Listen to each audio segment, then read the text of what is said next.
It is. All right. So I'm going to start here just real quick and say my name's Sean Speakman. I'm the owner of Grim Oak Press. I also write. I also own the signed page. I don't have hair because of all of that. And I'm joined today by two of my favorite people on the planet. Tad Williams, who is a best-selling, obviously, fantasy writer, and he is here, and he's a fellow bald man. We go to the same barber, and of course, then we got God is our barber, Sean. God is our barber. That's true. And then we got Donato over here, who's sporting a full-ass beard and still has hair on top of his head. A little thin. It's a little thin on top. Don't even try, Donato. Don't even try. Kind of oozing up to us with you still got way too much hair. Yeah, so I've known both of these gentlemen for a very long time. I consider them friends. I consider them colleagues. And I couldn't think of two better people to pair on a Grim Oak project than Tad and Donato. And so I think where we can start with this, we could start with this from Tad's angle and Tad's point of view when it comes to a book that he wrote, a little while ago, and it getting this Grim Oak treatment.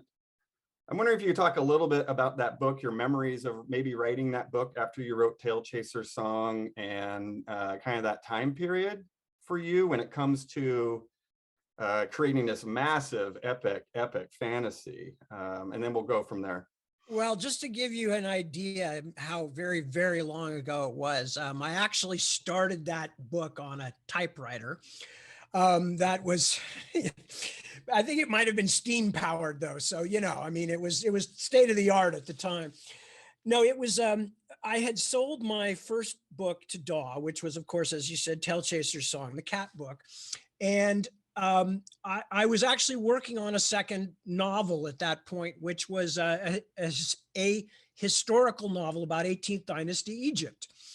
And when my publisher, Betsy Walheim, said to me, "So I hear you're working on something else. What is it?"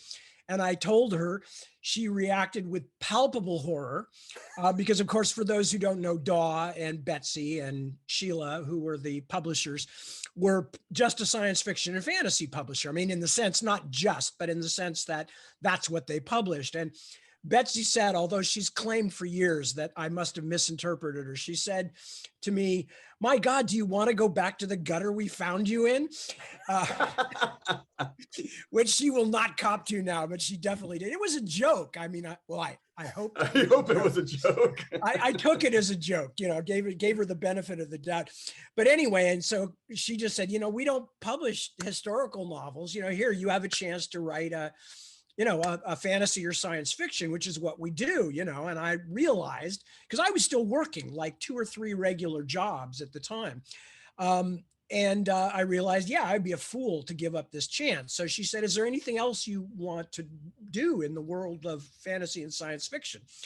And I said, "Well, actually lots of things, but what's first in my mind is, I'm a big Tolkien fan, but I believe that people have turned Tolkien into something to imitate rather than something to understand." And at some point, if you want, I can go into more detail about that, because that's a whole other conversation. And that actually might be a very good conversation with Donato, considering the amount of artwork he's produced in Middle Earth. We should plan that for later. Yeah. I would be very happy to talk about it. But so anyway, that's what led to the conversation. So I said, so I have this kind of idea in mind of, traditionally, both in fiction and in history, a strong king or monarch is usually followed by some kind of chaos. You look at Charlemagne, you look at all kinds of Augustus, and many others, Genghis Khan. There are many examples. So my first idea was basically, kind of still like almost a historical novel, except about a fantasy world, which was going to be called The Sons of Prester John, who is the old king who is around at the very beginning of the Dragonbone chair. That made it into the final book. And the 2 younger princes who are in conflict with each other. But then very quickly, it became clear to me that telling things from that kind of elevated distance was not really what I wanted to do. I wanted to get down with the characters, and especially with a character who was kind of free floating and didn't have a political stake, et cetera, et cetera. So without going into too much detail, that character became Simon, who of course was the protagonist of the book. And it sort of all went from there. And I literally thought this was going to be a single book. That was my first thought. And so my publishers said at the time, as I was starting, well, send us an outline. And this is also true. And I sent them an outline, and I said, but it's going to be a single volume. And I think it was Betsy who wrote back and said, well, Tad, if you really think this is going to be a single volume, I'm not quite sure what you're going to do with this 125-page outline, which contains many uses of the phrase and some other stuff I haven't figured out yet. So that was basically where it became clear to me that it was, because I was honest to God, and I was avoiding the whole, already that the high fantasy trilogy was a brutalized trope. That was a dead horse that had been flogged too many times. And I was really trying to avoid it, and obviously have been most of my career. I've avoided it by writing 4-book trilogies, but that was not my original intent.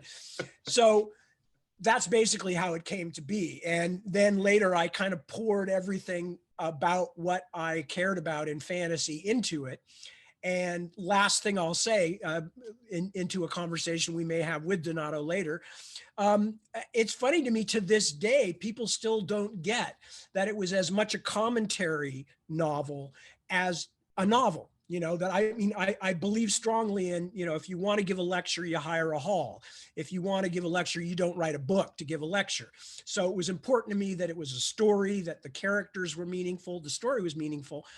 But it was all still very much, for me, also a chance to comment on the tropes that had been taken blindly from Tolkien and repeated and, I would say, regurgitated over and over. Anyway, so that's my 10-cent tour of the origins of the Dragonbone chair. And then how scared were you when I managed to get sub rights to produce this beautiful book from Betsy? Not scared at all. In fact, rather enthusiastic. I've always felt that, along with the Otherland books, which I'm very well known for in Europe, that, obviously the Dragonbone chair and the first Otherland book are kind of the keystones of what has been my career, if you want to use such an elevated phrase for basically somebody just trying to make a living. But so, the Dragonbone chair is super, super special to me in a lot of ways, and always will be. And of course, that's one of the reasons I've now gone back to that world and things like that. So the idea of giving it some separate attention and giving it that kind of treatment is wonderful, and I'm all in favor of it. And of course, I've seen a lot of the other things you've done, Sean, and they're gorgeous. So I wasn't worried that way. And I've seen Donato's work too, which is also gorgeous. So I didn't have, there was no trepidation of like, oh, are they going to make this into some kind of crass hack job? I knew that wasn't going to happen. I knew it was going to be a beautiful book. So a quick question here. Have you two met before at a convention or anything like that? I don't believe we have. Yeah. No, Thank God you said that, Donato, because if I had just blurted out that we hadn't, and then you went, actually like 9 times, Tad, I would have been so embarrassed. And you were drunk all 9 times. Yeah, right, exactly. Yeah, I've learned enough that it's, when you go to conventions, you meet many people, right? And for other professionals. So I don't hold it against anybody if they don't remember me. Yeah. Especially in my youth. Yeah. I strongly believe that instead of convention badges, which it's always really obvious when you're trying to read somebody's badge when you're meeting them, in case you know them already, that we should just get some kind of like stickers on the forehead so you can make eye contact while you're figuring out if you know this person and if you're going to embarrass yourself by pretending that this is your first meeting. Anyway, just my suggestion. So yeah, right. So when I was, but I know Donato's name, and I know Donato has done a lot of stuff in the field and all that. I haven't been traveling as much, in the last 10 years, 20 years even. Yeah, when I was considering artists for this project, I knew it had to be somebody who could bring the epic to it. And there's a number of people that can do that, but Donato was in that top echelon, and I know how busy he is all the time. So Donato, can you talk a little bit about when you got my email? Did you start crying in a corner, rocking back and forth, or were you excited, scared? Like, talk a little bit about that. Well, it's it's always a pleasure to work with you, Sean and Tad. It was a wonderful to read the book, and I'm actually I just told Sean I'm about 100 pages into Stone of Farewell. Somehow these never crossed my path when I was younger. I didn't start reading science fiction and fantasy until probably my late teens, early 20s.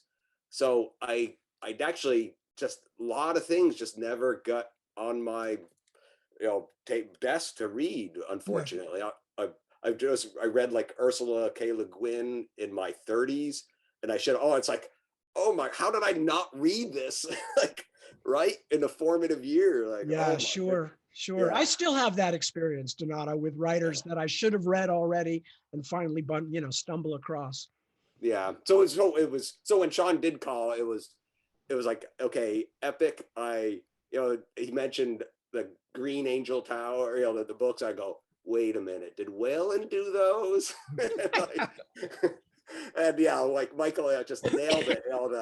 The original Dragonbone chair. With Simon and Benedict. It was like, wow, these are just, I knew those images. Yeah. Even though I hadn't read your books, I knew every one of those images that he had created for your novels. And it's like, wow, oh boy.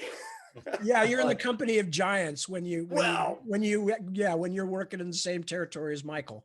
Yeah, it's company. You also get stepped on if you don't like be careful. So I knew like I've been like in Michael's shadow over the interpretation, because he set the stage with with interpreting your work. So yeah, it was like Sean was like, okay, but what was nice was that he wanted to step up from doing the drawings I had done for other projects with him to doing color interiors. And it was like, oh wow, that's nice. It's like, even though I'll do fewer scenes, I love color. I really love playing, and you have such a rich and varied world, and too many characters. There's too many great people to illustrate out of this. And I'm like, oh, I had to like cut it down. Like, wow, who are we leaving out? And so many people were left on the cutting floor for this. It was, it's that part is frustrating. Yeah, I think I originally requested you to do 5, and you said, I really think we need to do 6. And I said, sure, and I will pay you more money for Stone of Farewell because of that. I'm happy to be able to provide that kind of problem, but I'm also pleased that I don't have to make the decisions. So, that's all good. And of course, also I'm thrilled just to get somebody else's interpretation of these things. It's really fun as a writer, because although we do picture things in our minds, we don't picture them in the completeness and the detail, at least not usually, because it's all swirling past. So it's really exciting and fun to see a new and talented person take a shot at something and say, well, this is what it evoked for me. Yeah, that was fascinating, was when I did go in there and go, okay, who else has interpreted the world? And it's actually almost nobody really like has done it. No one else really ran with it as fan art or something. I'm like, wow, how did they not do this? So it was really like, wow, I didn't have to fight too much. Like with the world of Tolkien, they're like John Howe, Ted Nasmith, Alan Lee, like, oh, the Hildebrands, absolutely. Yeah, what a wall to climb on that one. But I only had Michael Whalen. Yeah. So that's a pretty good wall. But yeah, no, that's what I'm joking. It's like he is basically, like almost the 3 of them together. I know, but also it means you've got a limited amount of pictures that. Yeah, he only did 3. So that was a saving grace. Is I could find the new characters to interpret and run with them. Yeah. Right. Yeah. Well, let's how do you want it? Let's do the cover reveal, and we can talk a little bit about that. Okay. I have it on my desktop at the moment, but if you have it there on your computer, Donato, you can share. Well, what you have it actually has as the cover laid out, right? or just Oh, well, that's going to be the last thing I show, I think, is Oh, probably okay. the actual design cover. And it's like in a second draft. I tend to do about 4 or 5 drafts when it comes to covers. So Okay. I only have like a second draft done, but I'm pretty Okay. comfortable sharing what I've Well, done. share it from your desktop. That's got to be the clearest. I think, Okay, rather cool. than, All right. And I am so happy after the hideous struggle that I had to get into this meeting that I don't have to do this. I'm going to sit back and watch you guys figure it out. All right, so I'm going to get rid of that window. So I don't want people to see that. The interiors, I don't want them to get sneak peeks before we're ready here. Yeah, we believe that that's what you don't want. That's what it was, Tad. Yeah. It's nothing else. And by the way, I'm not wearing pants right now. Backing up. All right, so I'm going to share my screen, people. Here comes the full wraparound cover reveal of the Dragonbone chair by Donato. And here we go. Boom. Ah, gorgeous. So hopefully everybody can see that. I am in love with this painting. I have been going around and around with my wife trying to figure out how to buy it. Oh, we may have a bidding war. We have a bidding war, that's right. So I will let Donato talk about this scene. Oh boy! Anybody that's read the book knows where this scene is at, probably. But when I work with artists, I tend to give them a lot of free rein, because I found that just as purely as an art director, if I give just enough information about what I'm kind of looking for, the artist does the rest of the work, and it always improves the work, always. Mm-hmm. And so, Donato, why did you settle on this scene that's at the end of the book? Well, boy, for one, I figured it's not going to be a reveal scene, because most people buying this book have already read it, right? So I wanted to select something that celebrated the feeling and the adventureness of, like, what Tad you laid out for the epicness of some of the struggles, the conflict, and that kind of that and obviously putting Simon forefront to the in the composition as a dominant element. So it wasn't so much that it was the dragon, but just a moment where Simon is challenged, pushed to his limits, so to speak. And this was one of the epic scenes in the novel, right near the end, to choose for that. Now, and obviously, and you love dragon work. Yes, yeah, so of course. Yeah. That's all, and and so do I. So that's great. When it comes to the design of the sword, how did you tackle that? Because Wayland's swords are so iconic in some ways. Oh. So how did you approach that particular piece to it? Because we use this sword that it's Thorn, right? Mm-hmm. Right. So and that's been represented before when you're talking about other artists tackling it. Well, Michael did. How did you go about designing the sword, and how did you I guess have you already figured out what you want to do with the other two? Like No, actually, I think it's got to be a bit anticlimactic here. It's like the sword was not the primary reason why I was making the painting. It's not the star of the painting, right? It wasn't. It was a nice, actually, the great part about it is that, Pat, when you describe the sword, it's like deep black, like midnight almost, right? Yeah. And so it was just like a black shaft in all this white, and like almost that like screamed out that level of contrast, graphic contrast was what drew me in to help you in incorporating the sword as a focal structure in this composition. So both the black tongue of the dragon, the blackness of the sword, and the deep eye, those were the primary structures that I actually made this entire painting around. Well, can I throw out a comment? I wanted to give you extra credit for the fact that the one of the interesting things, and I'm going to try and say this without giving away, as you said, the fact that he's fighting a dragon shouldn't be a spoiler, but just in case there are people who decide to read this who haven't read it, I won't give much away. But in the course of fighting with this dragon near the end of the Dragonbone chair, Simon is actually splashed with dragon's blood, which is a motif that runs through, well, through Norse mythology, among other things, but it also runs through these books and the current books. But during the aftermath of that experience, which is kind of quasi-mystical, Simon has a vision of the world serpent, which again is another old mythical concept. The serpent with its tail in its mouth, the worm Ouroboros representing time, all of those kinds of things. And the fact that you've pulled the whole cover together with this serpentine length of the dragon really works for me that way, because it, without explicitly being set out to do that, it underscores that idea. Because a big part of these books is about how the past connects to the future and the dragons as symbols and all of that kind of stuff.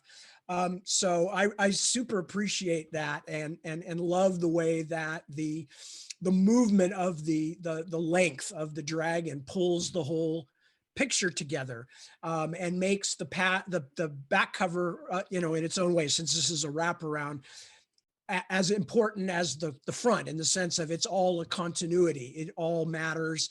Just as the circle of time, there is no one point on it that's more important than others, except for the point where you are, I guess. So, anyway, that's one of the many things that I really like about this picture.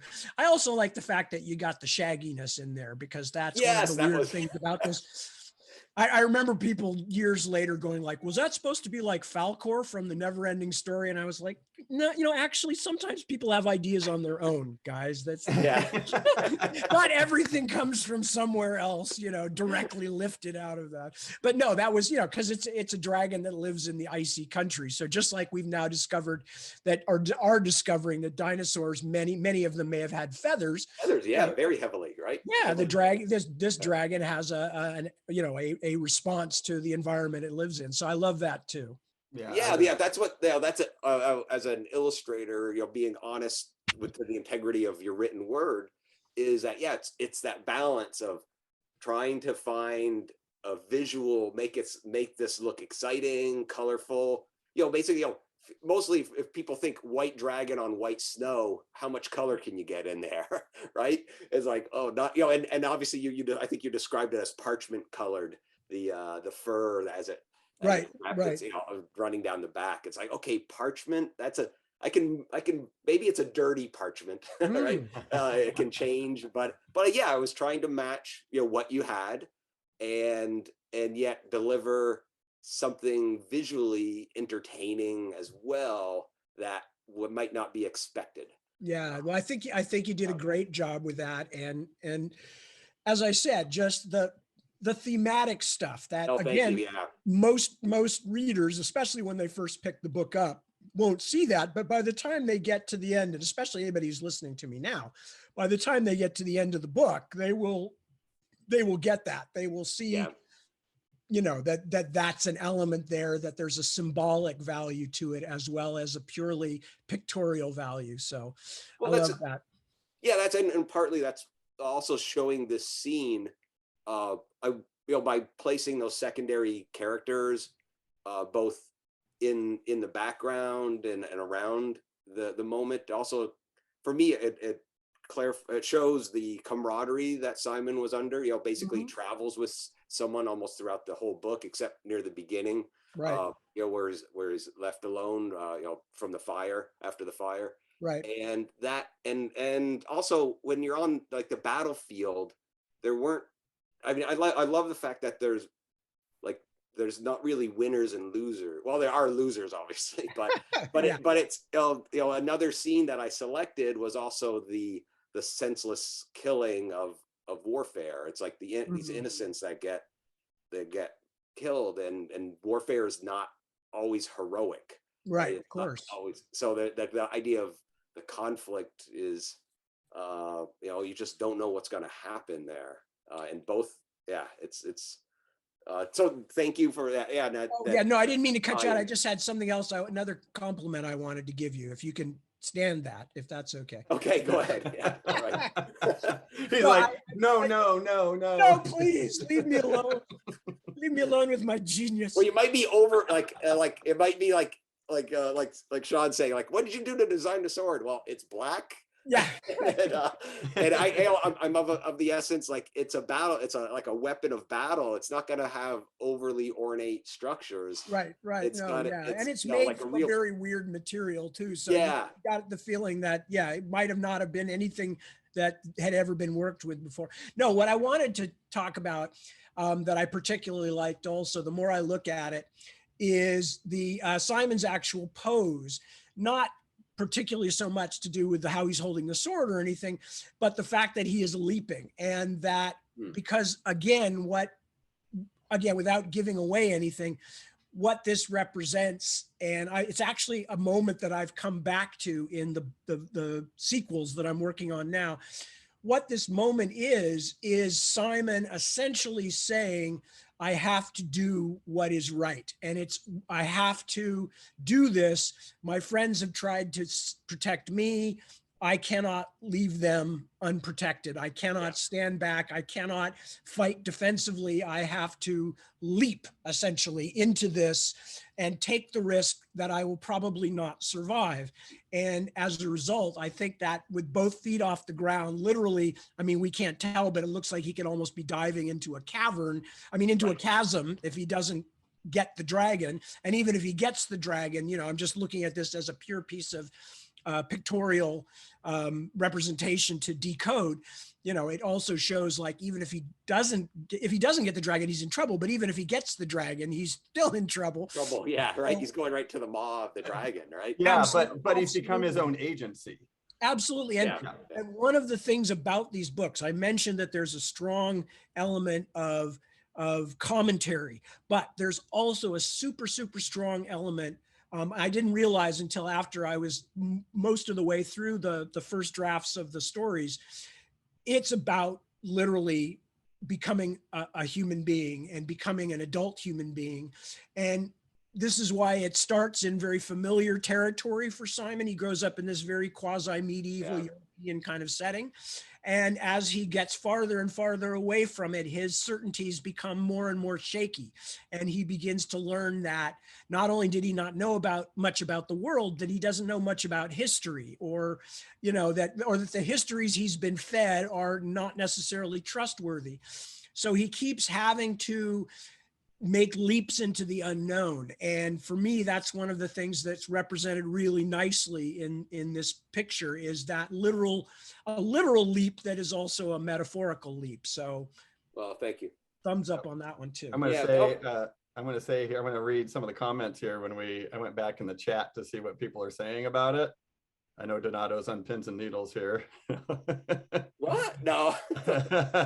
No. People. It came out really nice. I'm very happy with it. So the first one said, "Holy shit." I guess that's a positive. Holy. And then I would assume so. Yeah. Stunning. I got chills. Wow. Oh my God. Woo boy. That's awesome. Wow. Somebody said, and now I need to paint. Or no, I take that back. Scott Kippen said, and now I need a print. Right. Okay. Angela said, wow, inspired. Dear God, stunning. Oh, gorgeous, so beautiful on top of Ermsheim.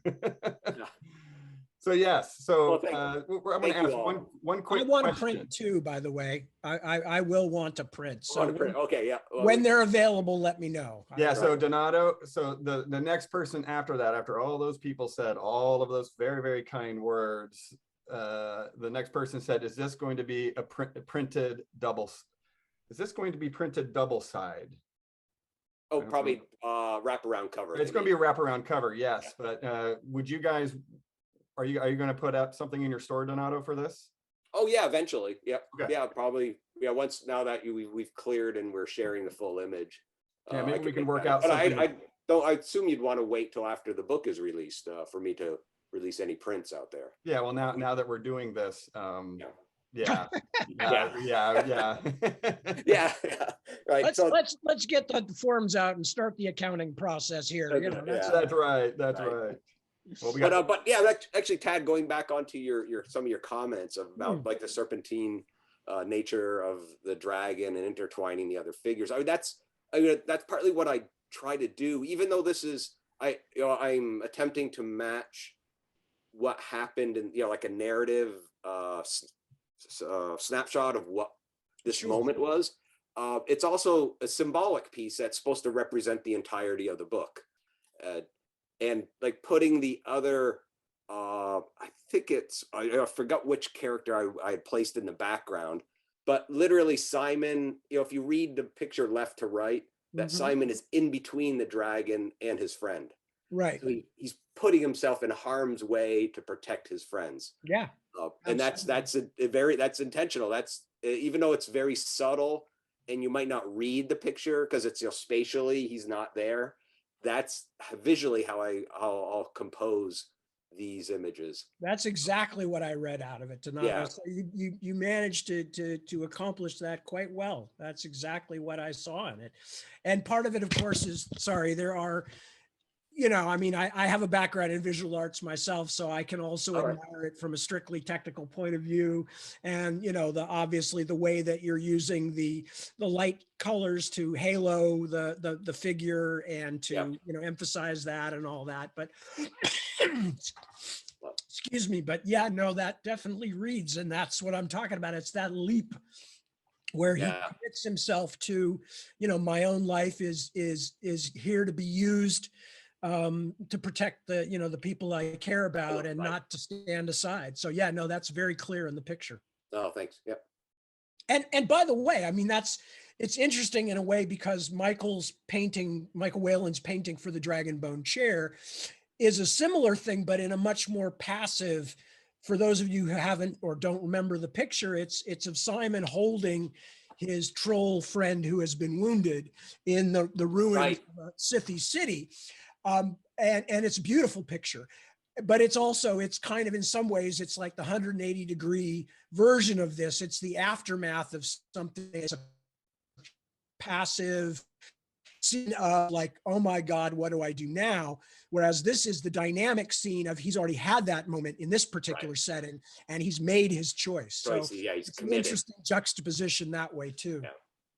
Right. Yeah, actually, Sean, I've got some of the like a couple process shots. Sure. Of this. If people want to see a few of those. I love process shots. Yeah, like the crudeness actually of what I go through in the actual painting execution. So let me pull up. Let's see if we get how many are here. All right. And so let's see, let me open one of them up. And let's see, screen share, here we go. Okay. You guys got that one? Yep. Okay, yep. So that's the splash. After, I guess I should share the little, let's see, let me find the drawing. Because I think, let's see here. See, I love this because, of course, that's what we were just talking about with that beautiful white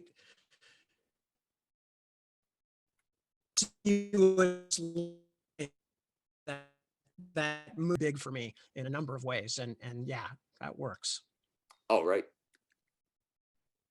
Yeah, there's the rough that I sent Sean. So I draw very crudely when I'm at this phase. So it's really just like getting the energy in the moment. So actually you can see I didn't even have one of the other characters in there because I didn't know at that point what was, in a way, that these were pitches, so the details aren't all quite there. Yeah, no, it's beautiful. I love it. And there we go. So that's the board. And I actually ended up giving more room just as a habit of working as a kind of working with publishers. Like, okay, they need a little extra room for type, a little extra room for bleed. So I always, from my sketch, give my clients, Sean, a little more room to play with here. Right. And then we step up a little more, another layer of acrylic there. Right. And there we go. Finally, did a little photo shoot and with all the characters and outlined them so I could get their very specific body language established. Oh, are those your photos at the top there? Oh yeah, actually, yeah, there we go. Yeah, there's me from some different poses and Right.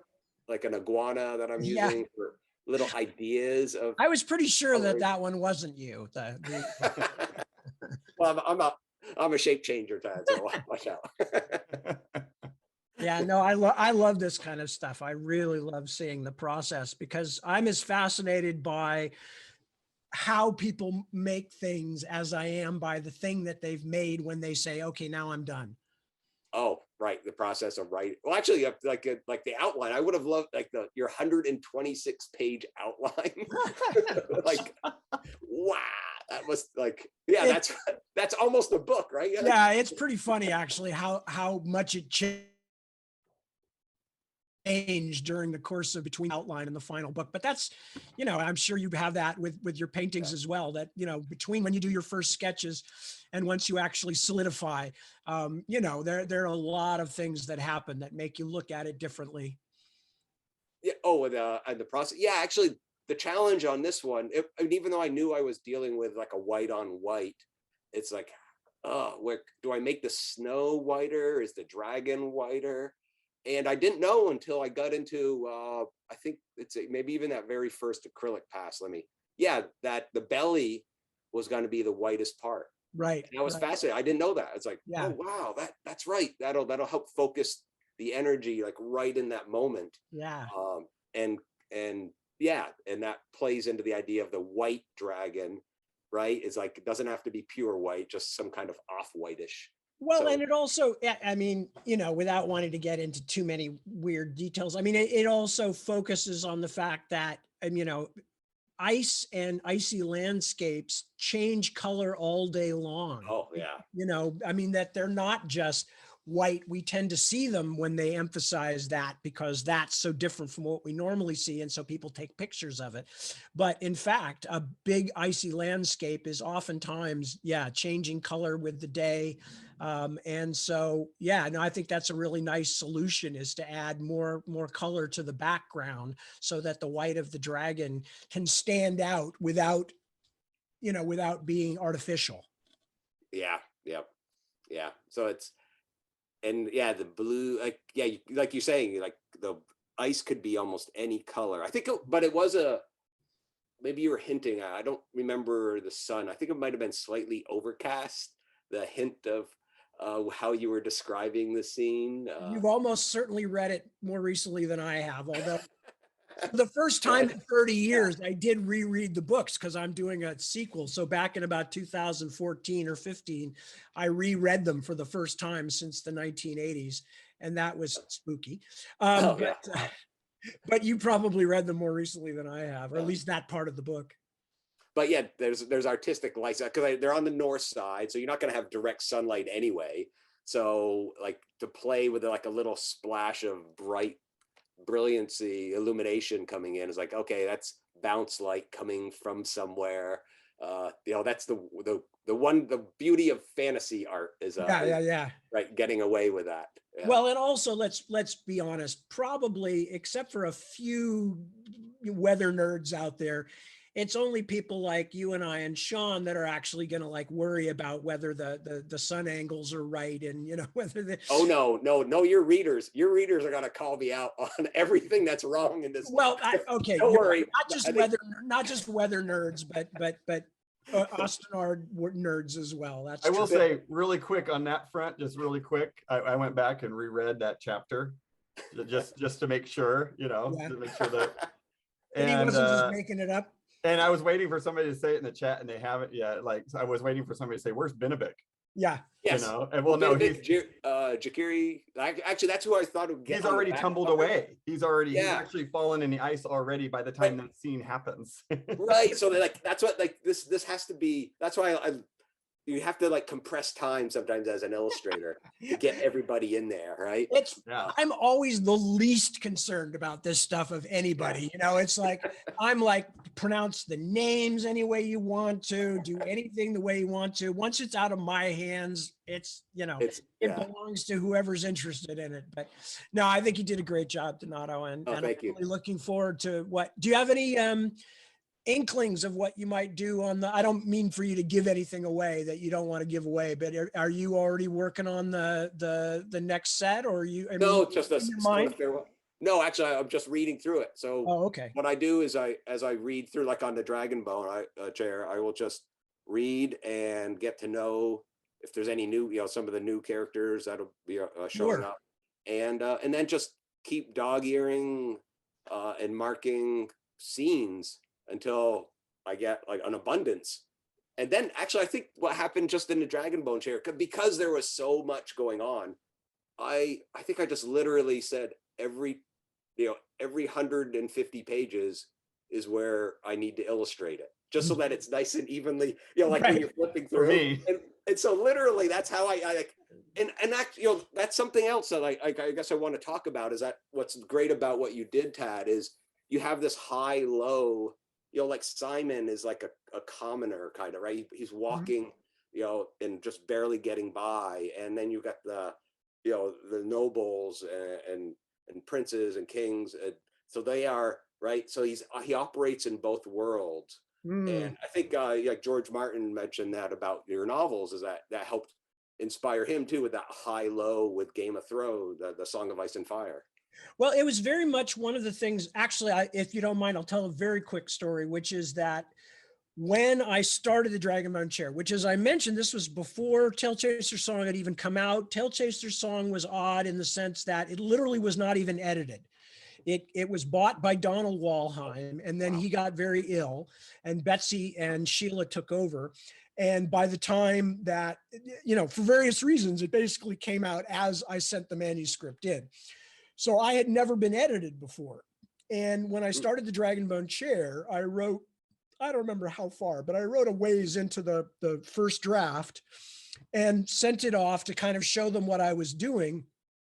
And they were like they said, this feels a little pseudo Tolkien, you know, and like, it seems a little distanced and a little formal.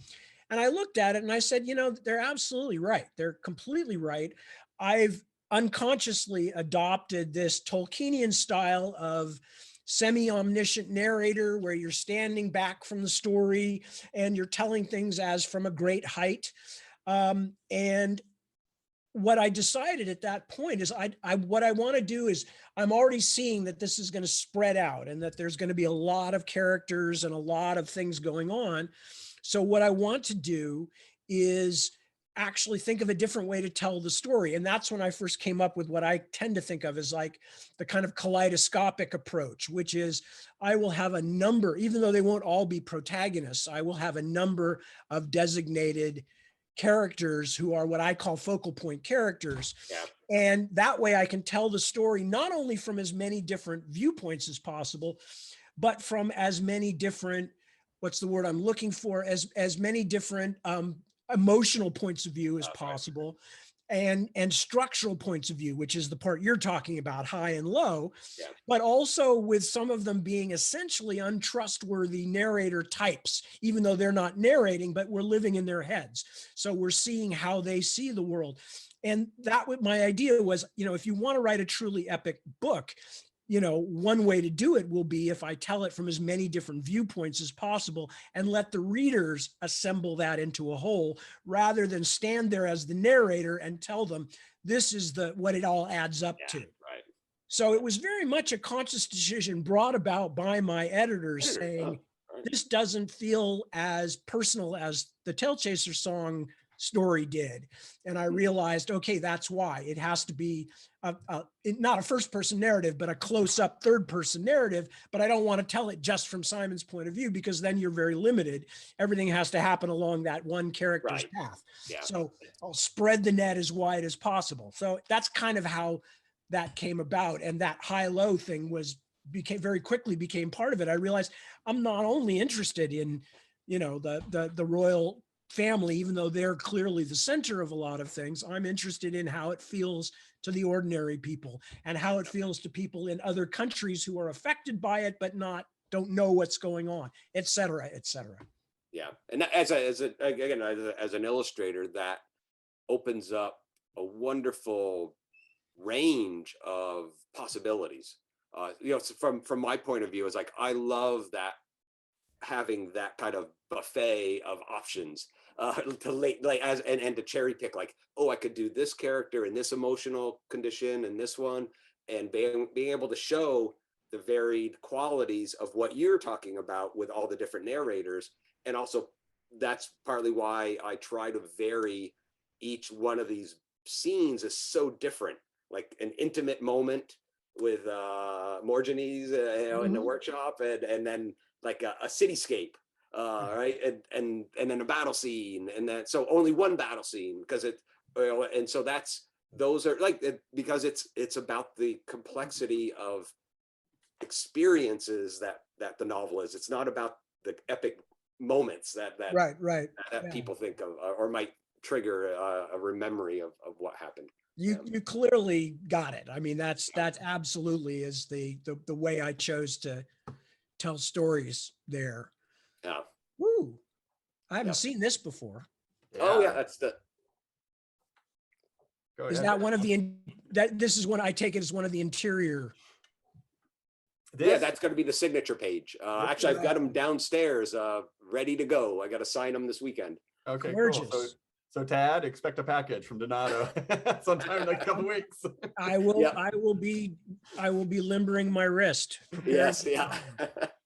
Excuse me. I'm just excuse me. I haven't seen this before. So. Oh, all right. Yeah. Sean may have sent it to me and I somehow didn't notice it, but that's lovely. Yeah, what we did with this for the signature page is, the writing and the signatures are below Simon here. Right. So this is the upper 2/3 of the page. And what we decided to do, one, it's full color, which Grim Oak started to move more towards some full color stuff, because I like my books in full color, and I know that people do too, and people will spend an extra $25 or $50 to get that, we did a spot varnish on this too, so it's not only full color, but we actually did a spot varnish along a lot of the gold here, like the filigree. And the printer sent me like a proof of it, and I was like, oh, that is so pretty.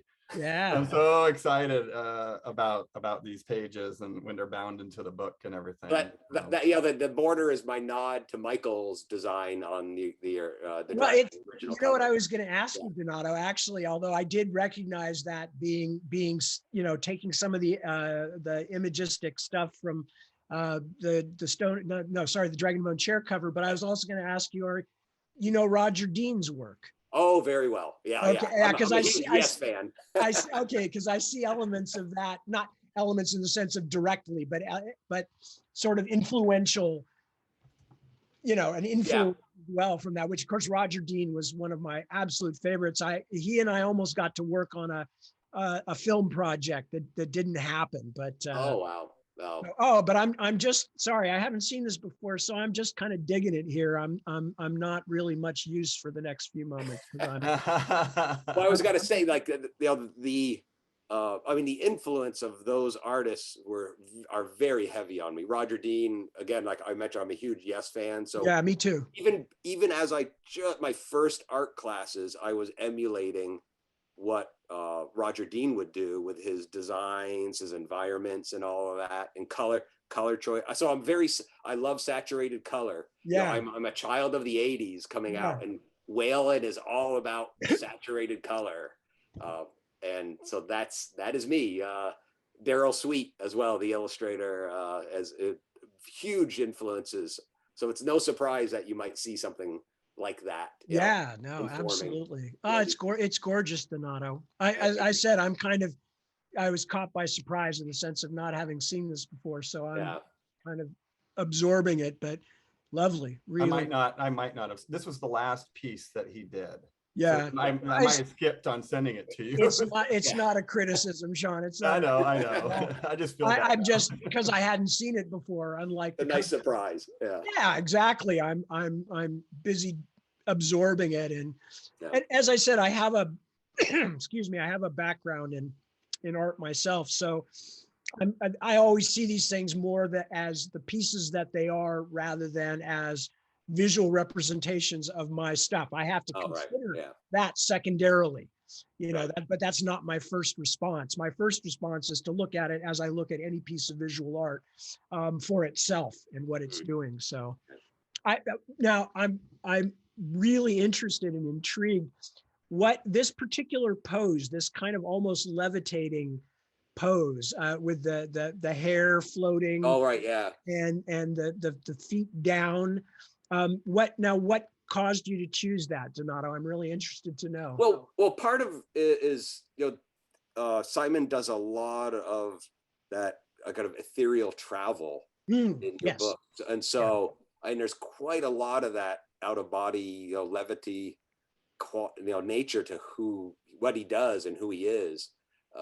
So there, I guess I wanted a little hint of that. Yeah. So it's in a sense, it's a kind of an indicator of the dream road. The dream road. Yeah. That he travels quite often. Yeah. Excellent. And so there's a little, just a little of that. And then just trying to reduce his body language down. So, and again, it's more of a formal thing, just so that the sword and the balance of sword, boundary, border frame, interact in a very formal, like illuminated manuscript kind of way. Yeah, that definitely comes across. And I love the floating thing too. So that's is mostly my question from the point of view of just somebody looking at it as a piece of art and going, "Ooh, cool. I wonder why this. Excellent. Oh, look at that." Yeah, I love illuminated manuscript. So that would be like, yeah.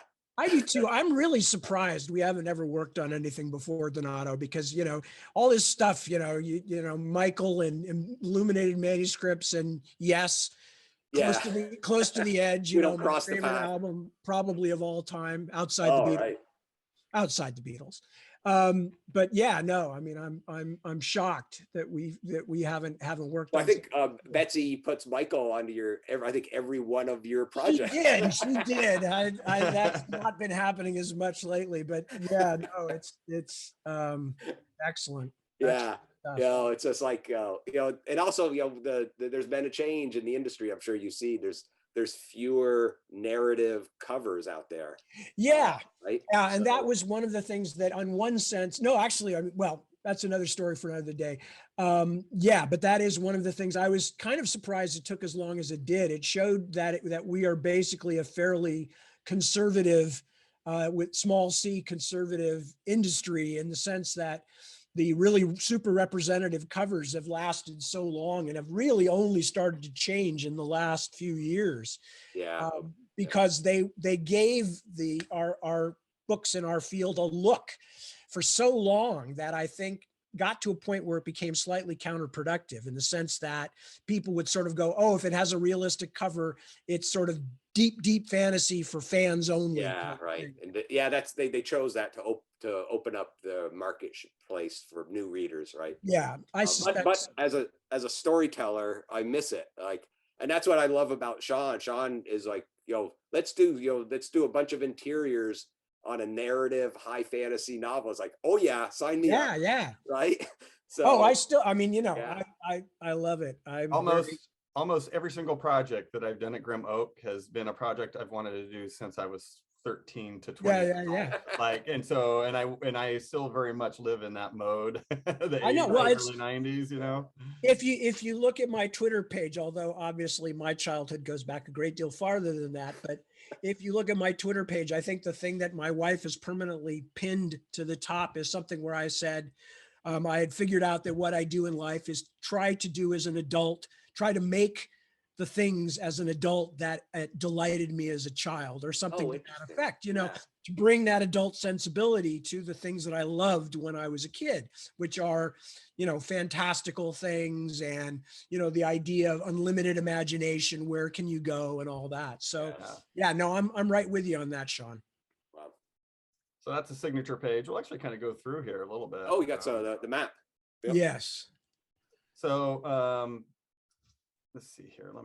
That's from Isaac, right? Yes, Yeah, so I'm going to talk very briefly about that, just really quick. yes. And then Tad can jump in too on this, because Tad actually worked with Isaac directly. I had very limited work with Isaac, but Isaac Stewart, he's one of Brandon Sanderson's minions, for lack of a better word. I think we say capo. He's Yeah. one of the capos in the Brandon Yeah. Sanderson organization. I think they're Yeah, going to be busy over this next year, though. He Boy, after sure that is. Kickstarter.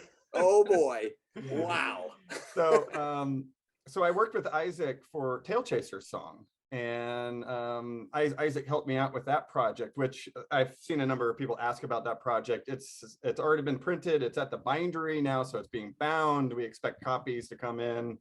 We're in the queue right now, so we'll see when we get Tail Chaser song, but I expect it'll be sometime late April or sometime in May, I would imagine, is when we'll finally get it. But I worked with Isaac on that, and immediately when we turned our attention to the Dragonbone chair, I reached out to Isaac immediately because of that metal map that you did on your Kickstarter, right? Mm-hmm. And I loved that map, and I loved the work that he did. So I'll turn this over to Tad now. You can talk a little bit about Isaac and about all these maps, because the book has 5 or 6 maps, I think, in it, something like that. Well, what Isaac is doing is basically recreating many of the maps, the original series, and then actually in many of my books, I did the maps. And then at some point, when I started the new series of Osten books, the Witchwood Crown, etc., Isaac contacted me and said, if I'm remembering correctly, something to the effect of, I really like your work.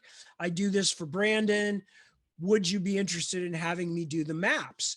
And even before I knew the quality of Isaac's work, I have to say I was already tempted, just because doing the maps has always been one of the many hard jobs when you're finished with a manuscript. You know, there's writing the synopsis, there's doing the maps, you know, and I'd been doing all these things for years, the indexes, you know.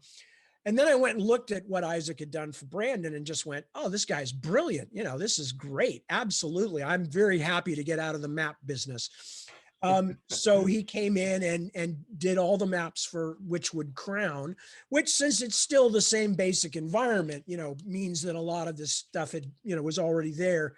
But he just did beautiful work, and he's a super nice guy. I don't want to tell you how easy he's been to work with, because I'm terrified that other people will start, you know, going like, wow, if he's that easy and if he works that cheaply, you know, I mean, might take him away from our work. So, but no, just a great guy. I met him and Brandon for the first time, although I might have met Brandon before, but I met them in Utah a couple of years ago at Comic-Con.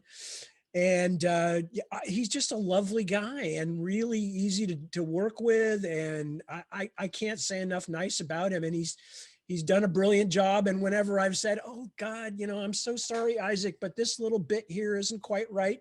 You know, never a fuss, never anything except like, oh, I'll fix it. And then he fixes it, you know, right away. And Right. yeah, just nothing but good things to say.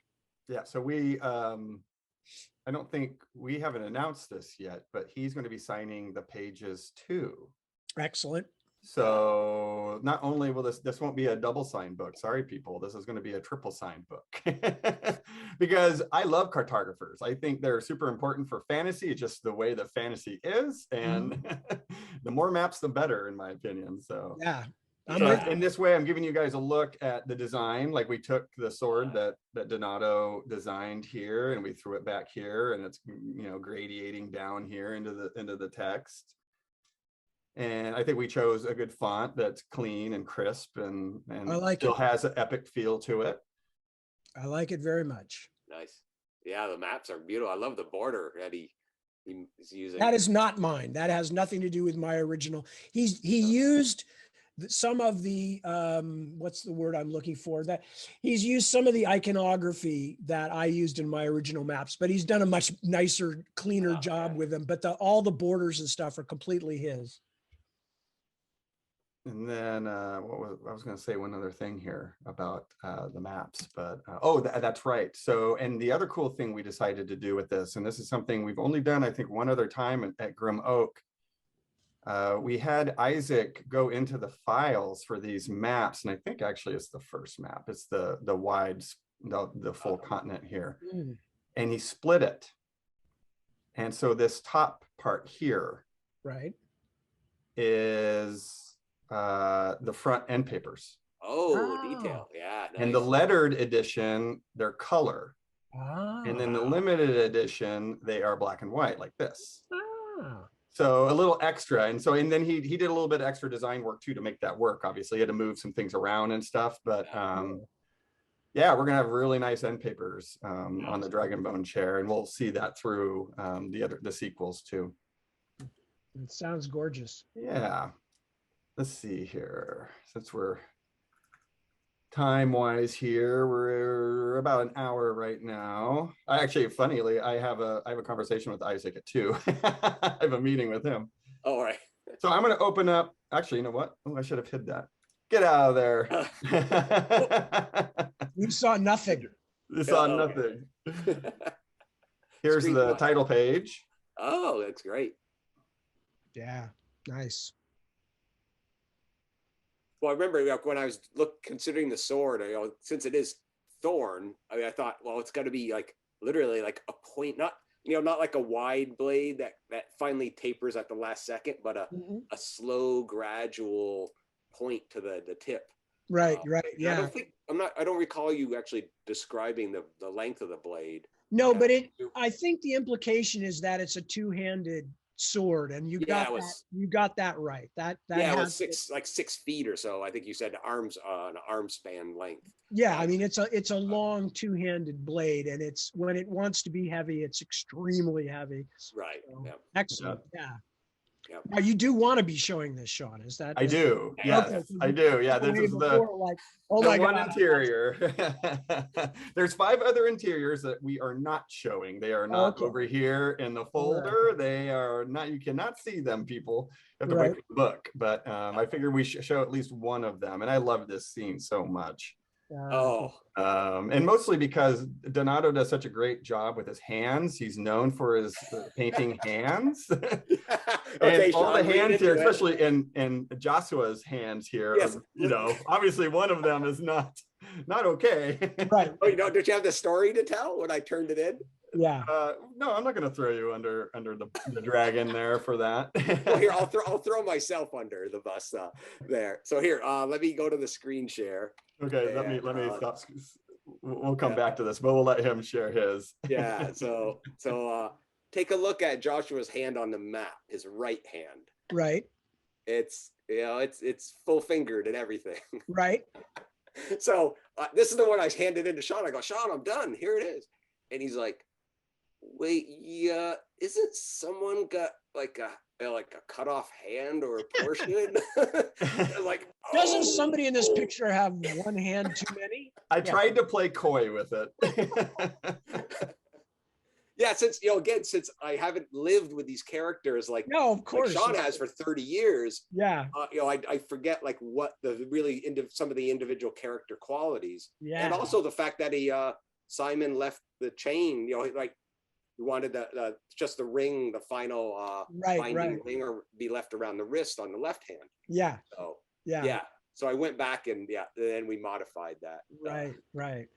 Well, I also like that you definitely looks like you spent a lot of work on that idea of Morgenes's workshop being, absolutely cluttered with weird and interesting stuff. Because of course, for Simon, it's the kind of place just, exactly like his dream come true. Look at all these cool things to find out about and to mess with. And, for a young person who hasn't been exposed to things like that before, it's a treasure trove. And you definitely have caught that.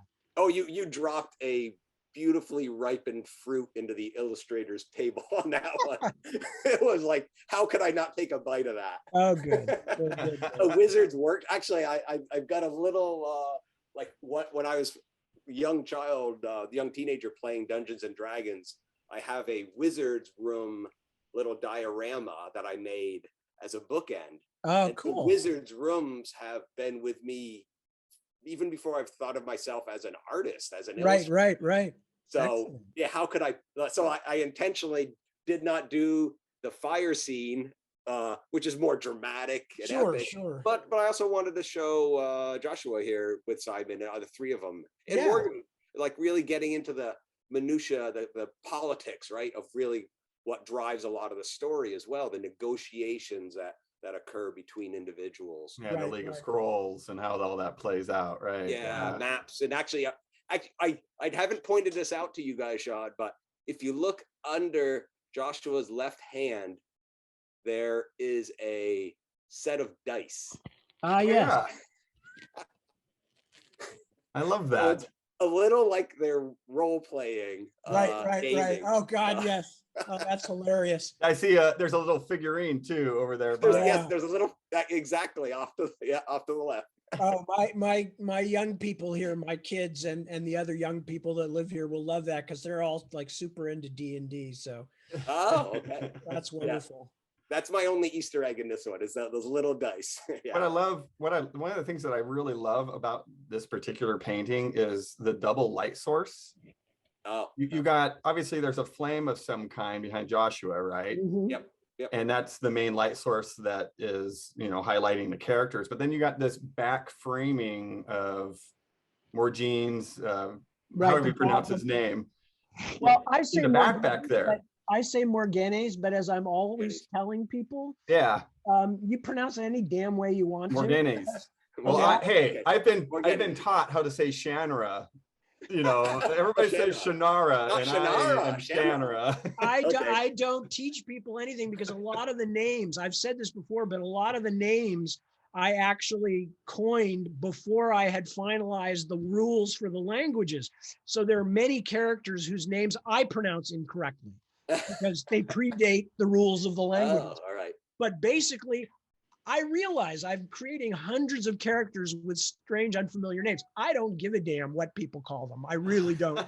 I don't want to have to set out for people, oh, there's some set of rules you have to behave. Sure, right. That you have to heed to be able to be in my world. Like, hell no. Even my publishers used to go, the bald guy starts with a P, that was like, so, that's how I'm used to it. And I love the bottle glass there, whatever you call, I forgot what the technical name for that kind of old fashioned glass where it's done purely off of glass blowing, but I love that.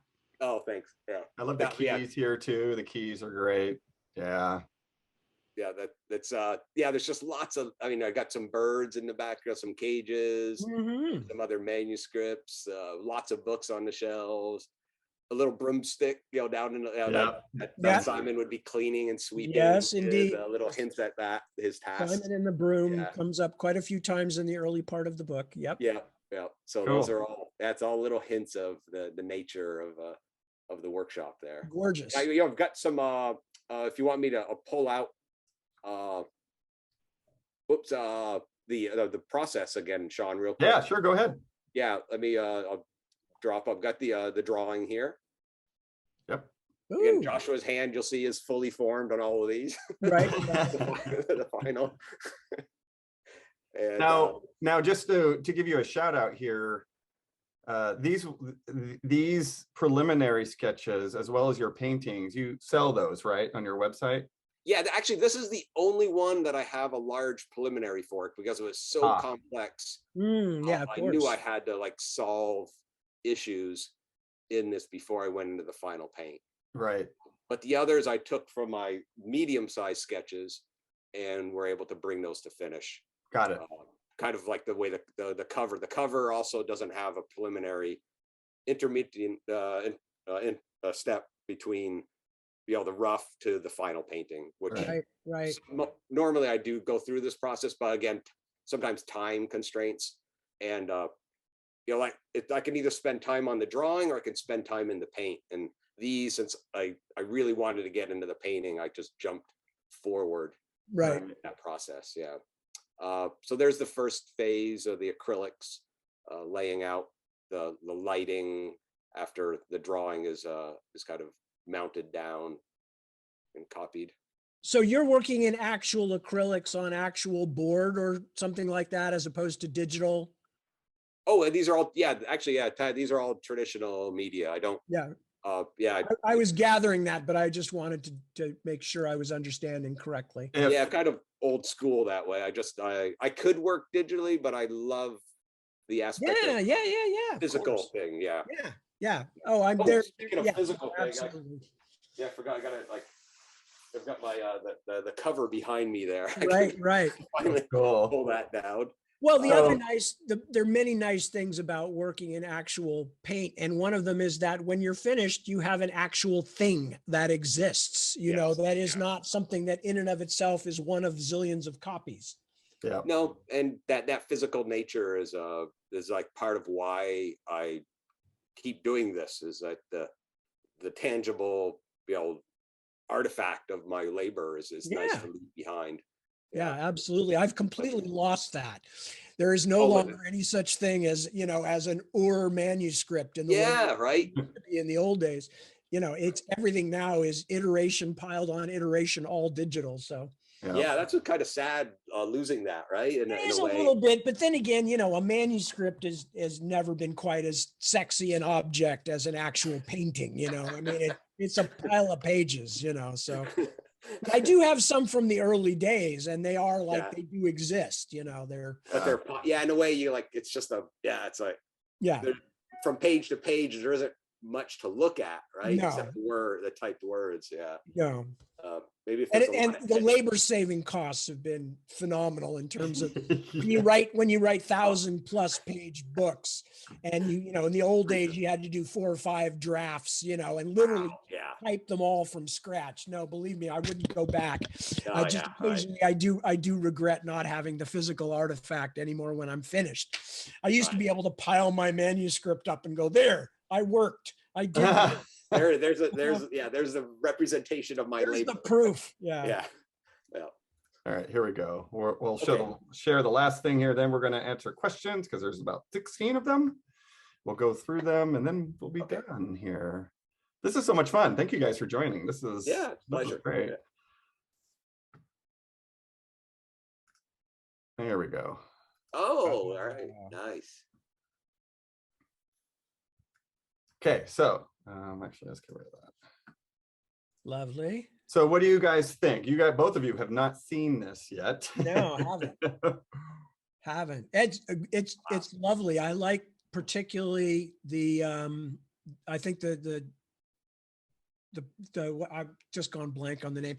The not font, but whatever we want to say about the I think the typeface. There we The go. typeface, yeah. The font, Typeface is lovely, very straightforward, but still with a little bit of, you know, mystery to it. I wanted a little class. It's to very it. class. It's very class, and yeah. I like the white because it goes really nicely with the rest of the painting. It doesn't distract from the painting, Right.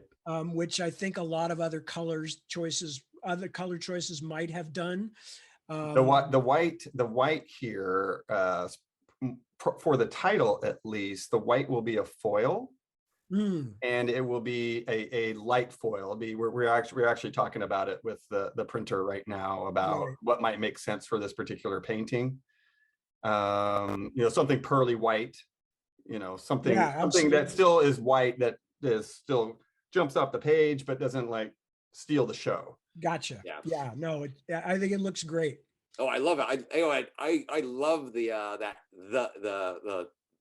the top, all that scroll. I almost want to see that like weave through everything because it's so like, you know, that scripty, you know, getting like illuminated manuscript kind of fontish.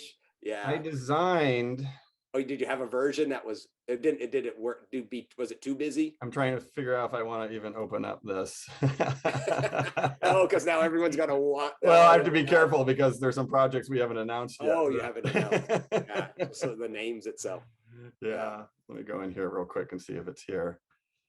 Because that scroll work speaks to, I think when there we are. See, so when I know that we're going to publish a trilogy or more volumes, I go in to try to figure out what makes sense, what fits for all of them, so that there's uniformity. Right. I don't think I'm the weird one out here. I think a lot of people like the same cover artist, the same design on the books on their shelf. So So I did this just to do this, just to put something together real quick for my book designer to make sure that it would fit. Yeah.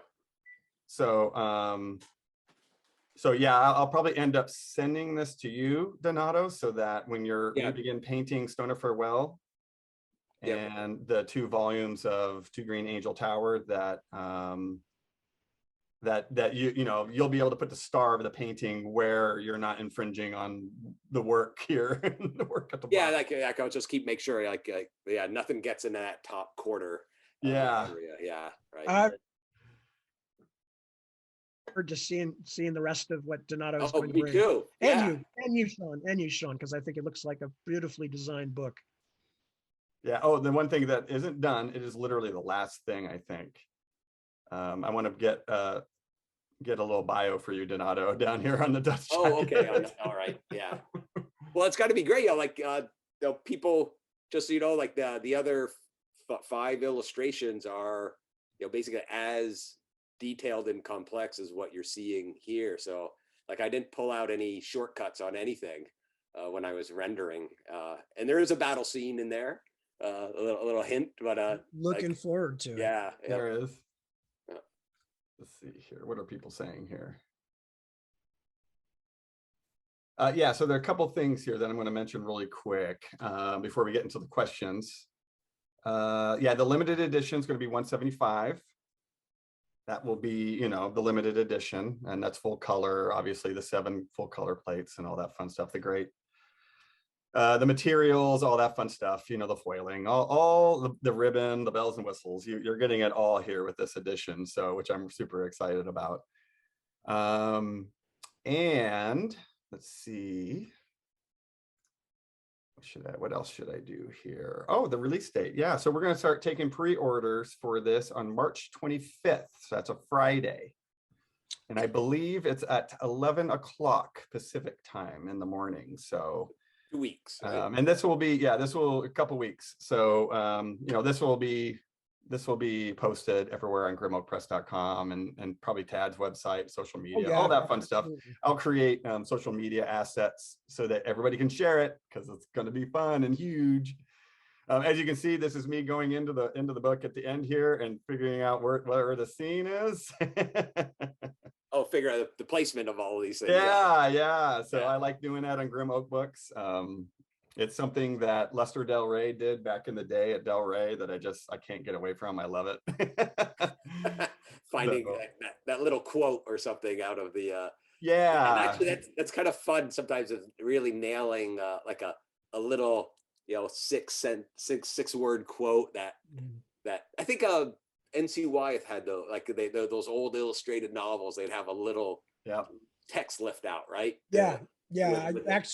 I was just looking at some NC Wyeth. I think it was not Kidnapped, but Treasure Island. Oh, right. And they had little excerpt bits. Yeah, those are neat because it shows you that the artist is hitting the narrative, but usually adding something else to it. Absolutely. Right. And we've definitely done that here. Yeah, that's again, it's a pleasure illustrating these, Tad. I'm looking forward to the next 2 novels here. I am too.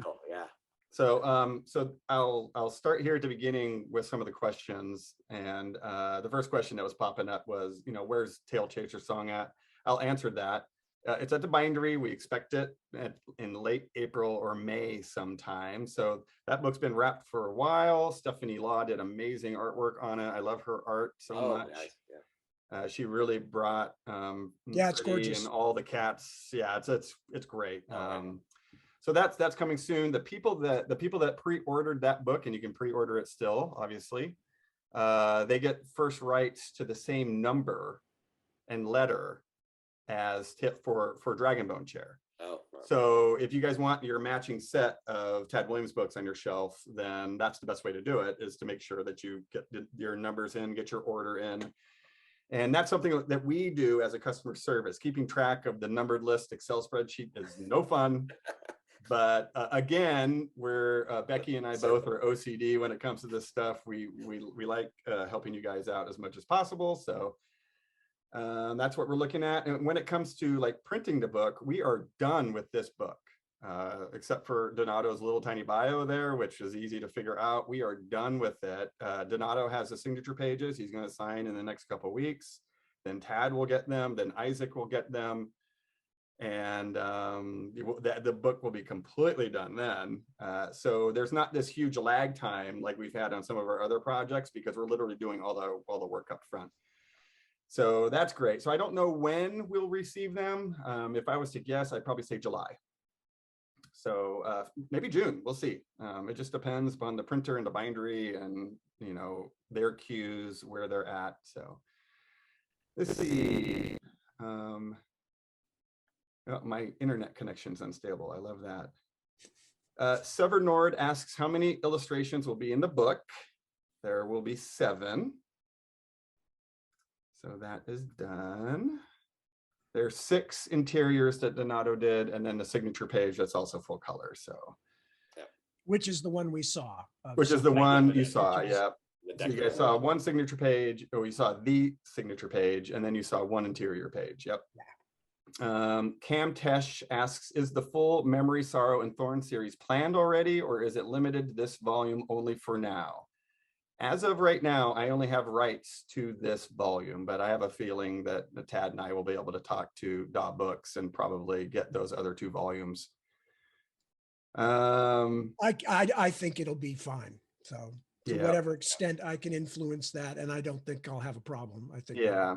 Ron Hyde, this is kind of a question. This is kind of a dual question for Donato and myself. How long did it take for you to make this cover? I'm assuming he means the painting, but I'll talk a little bit about the cover design after a painting's delivered. So if you can talk a little bit about how long the painting took you. Yeah, the sketches are things that they're hard to hit down. They can go quick, but I like to let, like after reading the novel, let the ideas sit and let kind of things filter through and what I might want to consider. Like, again, how not to just do the scene, but to incorporate a feeling of the book. So those, you know, spread out over a couple months were the initial sketches. But then once we settled on ideas, then that's when I just turn on my kind of professional illustrator attitude. And it was basically just 2 weeks, I think, for the painting. From once that choice was made, and I got my model shoot, did my model shoot, costuming, references. Then it took about 2 weeks for the physical painting. The interiors were each about roughly a little over a week, so 8, 7, you know, anywhere from 7 to 9 days for each of those. And as I just like packed them all in, I think Sean, did I do the cover first, or I did one interior and then I jumped on the cover? Yeah, I think you did one interior and then you jumped on the cover, because that's I what did was like an exciting interior you. to test what like the visual language, what I was going to do. And then I go, well, let's do the cover, because that's going to be what you want to showcase first. Yeah. And then the rest cascaded from there. Yeah, it's fun actually with our new model at Grim Oak, and doing pre-orders where it's different than how we used to do it. Normally we would get the cover as quickly as possible, and then we put up the pre-order page, and then we knew that the rest of the art would follow. And now we're just doing everything at once, before we even announce anything, which is fun. That's why it's fun doing this podcast with you guys. This is kind of our new model that we're testing out, but it does allow for that uniformity that you're talking about. It gives you time to we can make changes if we have to before we even unveil anything, which is kind of nice. And then for the cover design and all that takes, I don't know. It took me probably 3 days for the first draft, and then I threw it at my book designer, and then she played around with it a little bit, sent it back to me. And then I made a couple adjustments. And then like this morning, we literally went back and forth for, I'd say 6 or 7 emails, just tweaking that full wraparound dust jacket, and kind of landed on what I showed you guys today. So, yeah. And there might be some tweaks still coming up, but I feel pretty good about where it's at. Let's see. Brad asks, when can we order Dragonbone chair? And does Tad have a rough guess for the last Osten art volume? I just announced this March 25th for the pre-order for Dragonbone chair. So, and those of you who have Tail Chaser rights, you'll be able to get that a little earlier. So there'll be more information about that coming up early next week. And I'll let Tad talk about Narrow Dark and the final volume?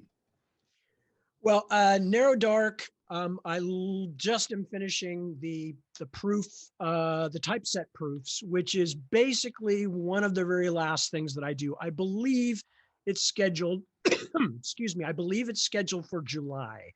That's Into the Narrow Dark. The Navigator's Children, which is I did it again. Everybody knows. It's like so embarrassing. I said trilogy, and again, it's not a trilogy in any normal sense. So the second half of what was going to be the third and final volume is now in the wind, in the sense that I don't know exactly when it's going to come out. Into the Narrow Dark, which is part 3 of 4, is going to be out, I believe, in July. It's finished. I mean, you know, I'm just checking the proofs, and we're making sure that the typesetting is all correct and all that stuff. Navigator's Children is still going to be a ways after that. I don't know. I would like to say 6 months. Because that's normally how we try to do it when we split a book like that. However, for a variety of reasons, including the pandemic and me having had lots of time to think about it, because publishing was kind of held up for a while, I now am doing some different things in the final section. So I can't say for certain what's going to happen. However, I would like to emphasize that this is really the only thing. I try to not work on anything else in any large sense while I'm working on a serialized story. So I'm not going to be doing anything else. It's just going to be a question of when I get it finished, when Doc can publish it, et cetera, et cetera. So Narrow Dark probably this summer, and then in Navigator's Children, no sooner than 6 months after that, maybe a bit longer. Good answer. Nicholas asks, Donato, how did you decide on a motive for the cover art? Oh, motive is an interesting word. Yeah, motive.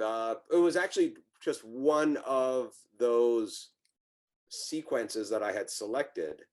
And, you know, again, it was like, what, you know, as a cover artist, you know, I'm always thinking of, you know, something that's graphic.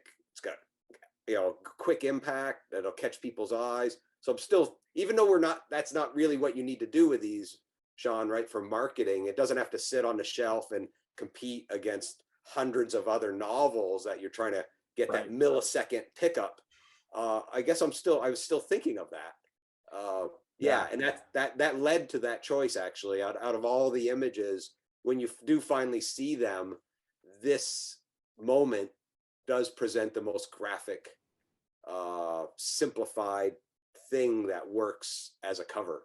And so that almost by default, the kind of laid, you know, and again, the fact that it was Simon that was so prominent in the focus really helped lead to that as a selection for me for that pitch. Let's see, you kind of answered this, but I'll just ask anyway. Mark Rasp asks, how long do pieces of art take for these types of projects? Do you read the books first or just get scenes or parts? Yeah, I do. Yeah, like I'm reading the entire novels, you know, all the details. So that's the way I prefer to do that, because I really get to know the characters and the specifics, if there are any. Actually, some like Tad, I don't think you didn't really describe like some of the like what people wear that much. So it's like, oh, okay. Some things are detailed, others are not. So there's a nice amount of freedom to design and, you know, costume design.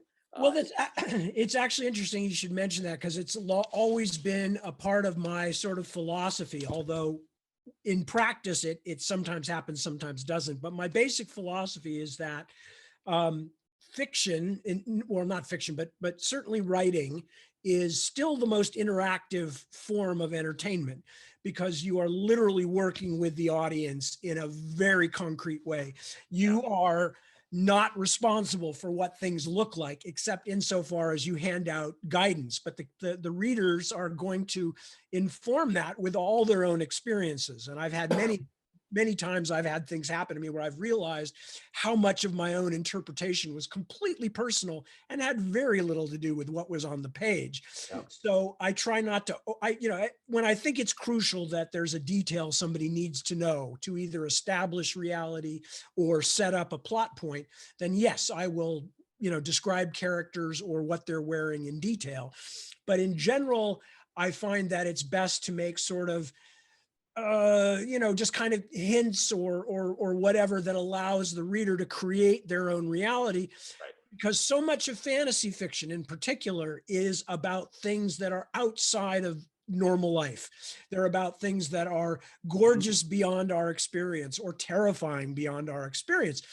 The reader is going to do a much better job personalizing that for themselves and making it more frightening or more beautiful than I could if I just told them what to see. Right. So, and in a sense, that's always there with me. So, I didn't think of it as a favor to cover artists, but I can see where it might be useful that way to leave some wiggle room for things. But it's very much an intention of making the reader part of the experience and Right. creating the world in their Which own is mind. fascinating because as someone like who respects the creativity of freedom of the imagination, like I kill it because I'm such a hardcore realist that I go in there, right, with all this detail and all this structure, and I kill other people's imagination. But you don't, because if there was In only some ways I do. Well, Like, yeah, but if there was only ever one interpretation, then I might feel differently about it. right, okay. But in fact, I mean, it's amazing what readers and viewers of cover art can absorb into their own psyches, because Yeah, right. I grew up on all the different paperback Tolkien covers, and for instance, and I realized only when I was rereading the books finally in the early 2000s before the films came out, because I wanted to lock them into my mind because they'd been so important to me, that I realized that even though I was looking at all these different interpretations, that in fact, everything that was in my mind was from camping trips I took with my parents around California when I was a kid. Wow. I had been literally taking in these covers and these Tolkien calendars and all these other things, but they'd all been filtered through what I wanted to see Right. and Yeah, what it's I nice. felt most, profoundly about. So I wouldn't worry. I don't think you're killing anything. I think you're just giving people images that they can incorporate into their own. I hope so. Yeah, world. I hope that's the case, because I like, just like you, before, even the films of the Lord of the Rings are just one other artistic interpretation of the literature. Yeah. And I hope that people see that. Like, I'm not trying to say this is what the dragon looks like. This is Simon, right? This is my interpretation, and it's a pleasure to bring and celebrate with such beauty and clarity all these little details. But they are not intending. I'm not trying to supplant that aesthetic of the work, of the literature. Yeah. And especially when you do as the kind of work that you do, Donato, I think all you're doing is just broadening people's hopefully imagistic universe, that they can bring to bear when they're reading things that they like. Yeah. Great. Let's see. Nicholas asks, Sean, how far do you think you can go with Tad's work? Wright's situation for Last King of Ostenard must be a lot harder than for Memory, Sorrow, and Thorn. I think what he's saying is, are you willing to go bankrupt with me? Is what he's saying. Yes.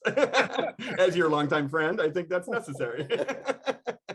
Into the breach once more, my dear friend. To paraphrase, that's a terrible quote, but to paraphrase.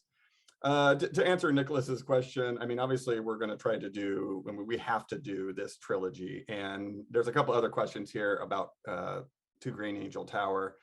We will split that book. We ran into a serious issue with Mark Lawrence's Red Queen's War when we did that omnibus. And if we were to do To Green Angel Tower, it would be almost identical in size to Mark's book. And out of the 1,100 books that we had printed for Red Queen's War, we have right now about 120 that have failed bindings. Wow. And I know that was an issue back in 93, 94. Oh, absolutely. Yeah. Yeah. So we want to avoid that as much as possible. So what we're going to do, we're offering slipcases on these books. So those of you who like slipcases, you'll be able to order your slipcase 2. And for To Green Angel Tower, we're going to split it into 2 parts and have 1 slipcase for it. So they'll look really nice on the shelf. But yeah, that's so embarrassed. And then But I'm And then- sure they will. I'm sure it'll look gorgeous, and it means we get one extra cover painting. That's right. for Donato. Oh yeah, yeah. So Right. that's good. I'm okay with it, I guess. Yeah, yeah, we're gonna get actually more interior art, which is Yeah. awesome, and cover Yeah. too. So that's great. Absolutely. And then when it comes to what Tad's done since Memory, Sorrow, and Thorn, I mean, I'm a huge Otherland fan. So I will look into that when the time comes. Obviously, I would like to do the full set of Osten art books, including the novellas, Right. the short novels, and package them up in a way that actually makes sense, that fits nicely with the whole set and all that. But we'll talk more about that at a later date. I think it's important, Sean. You have to be. You think you have to be a little more cold-blooded here, folks. If you like the stuff, you gotta buy it. If there you go. buy it, then Sean can do more of it. Okay, Right. that's the key message here. Which Sean is too polite and too well-mannered to say himself, but I'll say it on his behalf. Thank you. Want to see more of Donato's gorgeous work, if you want to see more of Sean's great books, versions of these books, not just mine, but other people's too, you got to support the artists. So Yeah. The publisher, yeah. absolutely. True. Publisher. Nicholas has another question. This one for Tad. When did you realize you had, let's call it, a tendency to not being able to fit trilogies into 3 books? Well, I think, as I mentioned, it was probably when I first realized that I couldn't fit it into 1 volume, but thought I could. The problem, and actually I will say in my own defense, that while I continue to do this, I am actually also one of the people who manages to complete things. And so even though I complete them with a volume more than I had originally planned, They're done. at least I'm finishing them. And that's not a criticism of anybody, but because, no, it's seriously not. It's seriously not. It's hard to do. It's really, have not yet learned the lesson of actually keeping it to 3 volumes. I have learned the lessons of how to structure these things so that I can at least keep them down to a fairly small, limited amount. They're not turning out to be 9, 12 books, whatever. And part of that is because I write them essentially as one story. They happen to be divided into volumes, but they're really one story that really you could just, again, binding technology, maybe 1,000 years in the future would be able to encompass it. But, you could put it all together as one single story and read it that way. That's how they're written. So what the thing is that basically one last thing quickly, which is that I am sort of somebody who dabbles in chaos theory and emergent order. And I'm very interested in that. And one of the things I've discovered is that the more seeds, obviously, that you plant in the early part of your book, the more things are going to sprout that you're not necessarily prepared for in your original outline. And I also believe strongly that if you introduce a character as a focal point character where you're using them to tell the story, as I talked about earlier, you owe the readers to give that character an arc. And if you have 20 focal point characters, as I tend to in these things, just as a rough number, then you got to have 20 arcs. So it's hard to calculate when you're starting how many focal point characters you're going to have. Even at the end of the first volume, you can't always tell. So, but I am committed to not just simply dropping a character out of the main storyline or giving them a quick wrap up. If I've been giving them 1 every 10 chapters belongs to that character's storyline, I'm going to try and continue that through the series, through the end of the story. So that's kind of one of the reasons that these things get longer than I expect. I don't always know at the beginning how many characters I'm going to need. And I don't always know which characters are going to be the most interesting. I may think, oh, this character is square in the middle of the action, and then find out that actually I'm much more interested in following the growth and adventures of this particular character here that I hadn't even thought about when I started the series. So, I still have that other character, but now I've got to give more time to this one. So they do tend to grow rather than shrink. Right. Great answer. Thank you. Let's see, Brad. Tad, have you given any specific thought to what you'll do after book 4 of Last King? No. Good. That's a good answer. Yeah, no, I mean, I'm so swamped at the moment with the books themselves. Yeah, no, I mean, on one level, if you're a professional and you do this stuff like Sean and Donato and I do, you're always working on what's going to come afterward. However, one doesn't always know necessarily, especially with these long-term projects, which ones are going to catch fire. You know, so I have a few things out that I've talked to my publishers about as possibilities. I have some other things that are waiting, like the kids' books that Deborah and I, my wife, Deborah Beal, and I are working on, and going back to doing the final volume of that and various other things. But I haven't narrowed anything down to the point where I would want to make an announcement yet. And a lot of it will depend on how the last two books of the series sell.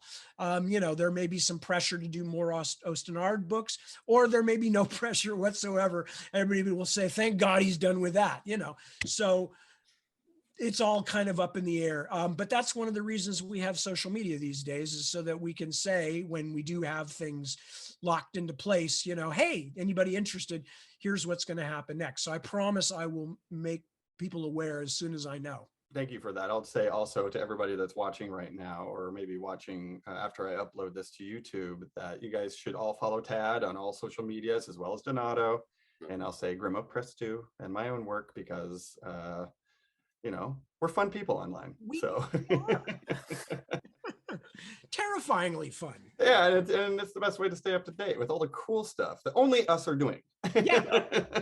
Yeah, there are other people out there, but far lower down the cool end. That's right. This is a good question from Ron Hyde, and it's going to put you on a hot seat, Donato.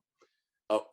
For the painting that you did there, do you know who is who in that painting when it came to the companions that went with Simon? Talking about the cover? Yeah, for the cover. So, like, do you know who Sluttig is? Like Benedict, we already talked about Benedict, and Benedict fell away right before. I'll warn you, Donato, before you answer this question. Ron is one of the central people who does the textual stuff to make sure that the story that they know better than I do doesn't veer off course. So I'm just giving you a warning before you answer. This is a serious question. Well, it is. You know, I did on my original sketches. Well, after I had kind of like we decided on the dragon as a cover, I thought, well, I want to try to. You know, I don't have. Was it Jariki? Is that it? Yeah, there's Jariki, Anai, Sludig, Haystan. Yeah. Simon, Benedict. Those are the ones. So Benedict's in another illustration or two other illustrations. Yet Jariki's not in any. And I'm like, oh damn, you know, I got to get him on the cover. And I realized, you know, as I was composing, it was putting them, they'd have to be in the foreground to make it work. And it's like, that started pulling away from Simon in the compositional, even though they're on the back cover. Sure. So I let them drop literally off the edge. So we don't see them anymore. A monster. The other two, Sluttig and who's what they're. So I did know that. Sluttig and Grimrick, maybe. Yeah. So years. I did when I reread it. I wasn't watching for their names in particular, but kind of their actions. So I did try to place them. So actually, I guess I could go back in and identify who they are based on their actions, but I didn't have their names down in my head as much. Apparently, it was Sludig and Haystan. Ron reminded me. So yeah, so that's probably Haystan all the way to the left, and because I think he was still battling at the moment, or suggested in that moment. So I'll have to double check at like why I pulled and made that moment occur in the background, because again, it was correlated something that you had written about one of the characters. Okay. So yeah, Gimrick died already. Yeah, so drag me into this one here. I told you, Ron is a serious, hardcore guy who knows his stuff. So yeah, I think you're on your own. You're on your own here. Down at this point, so there's only two of them. So right, so we can work it out. I'll figure it out. Well, I'll reread that passage and nail it down. The only one I really want to know about is that spine. And because I felt so bad putting type over that character. Yeah, I think that's what he's getting at. Is like who that is. Is that Sluttig down in there? Yeah. Yeah. This is a great question and a great recommendation, and I hadn't even considered it actually. Michael Whelan, when he produced the painting for Two Grain Angel Tower, he produced it in a way. He painted it in a way where it was like one side was the hay holt at a certain time period, and then the other side was what the hay holt used to look like when the Right. settlers were there, right? So Sever Nord, which I'm going to steal that name. I'm going to put that name into one of my books because I love it.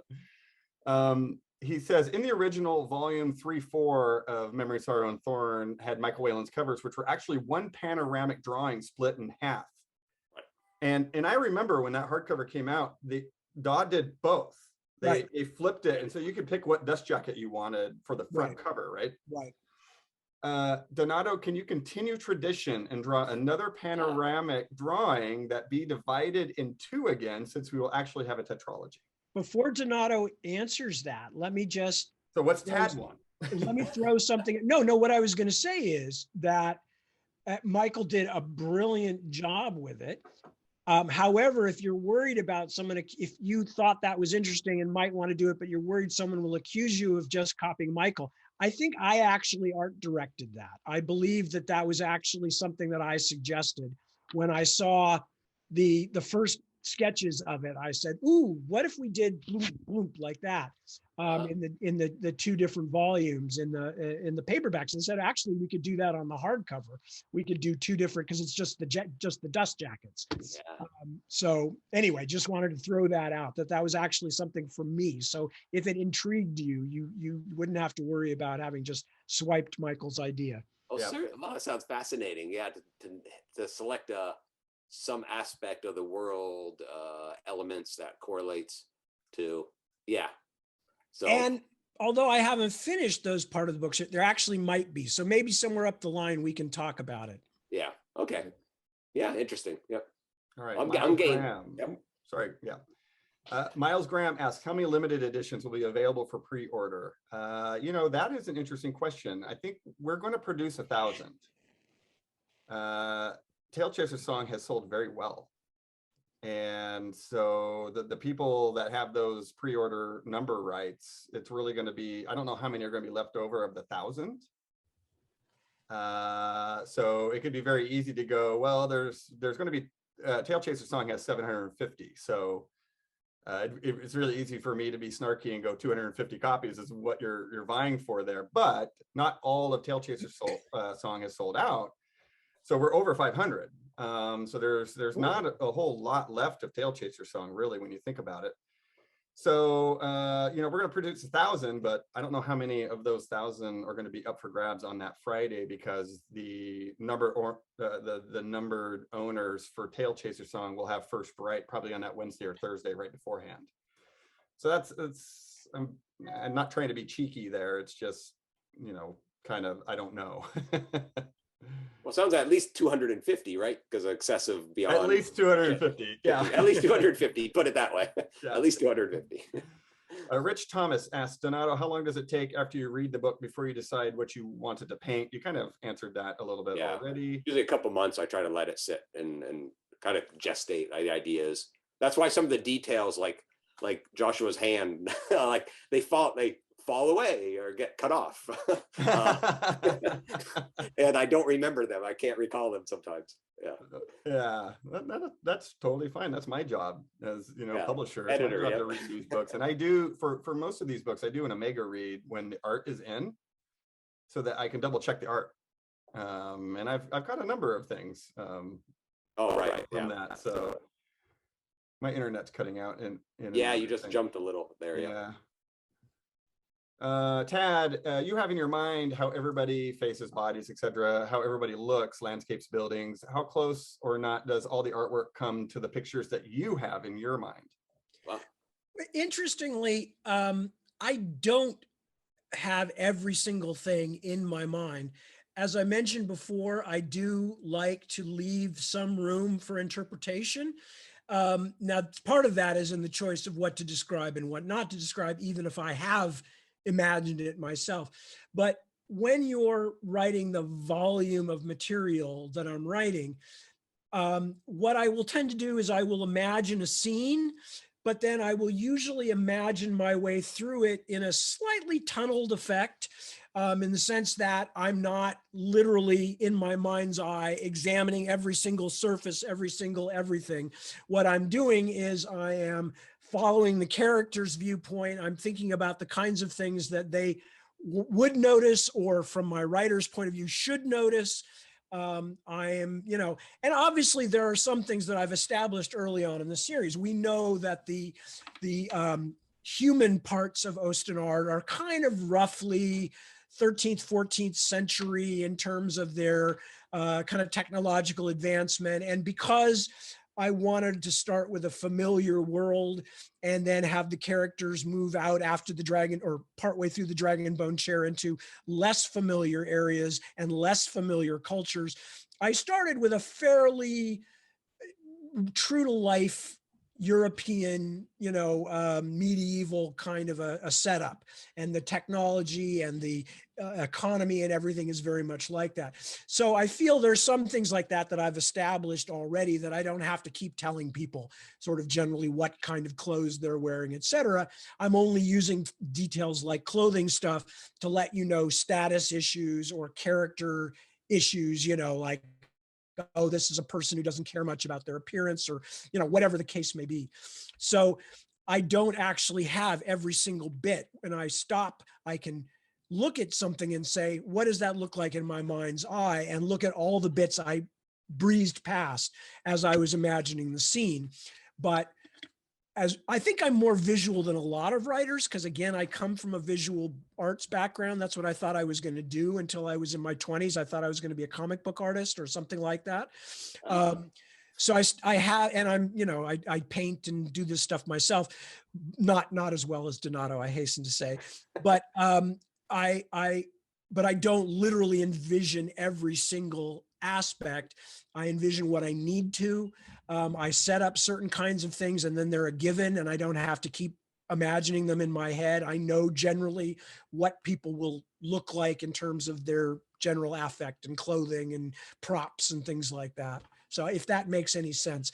So that's one of the reasons I love having an artist do a representation of stuff that I've done, is because I'm suddenly getting a really detailed look at somebody else's take on something. And oftentimes it's something that if I've thought about it only in bits and pieces, this cover actually is a very good example, because I have, thinking back now over the years to when I was writing the scene of Simon and the Dragon, et cetera, I have certain bits, visual bits that pop up in my mind, but other things are just not there, So I remember the ice breaking. I remember the slightly yellowed parchment colored fur that Donato mentioned.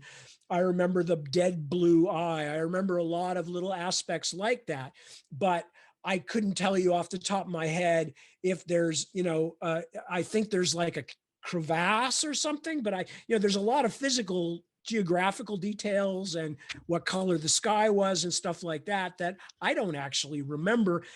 I probably noted them at the time to the extent that I felt they were necessary, but I envision a lot compared to most writers, or compared to many writers, I think, but certainly not every single detail. So it's lovely to get a visual representation and see somebody else's view.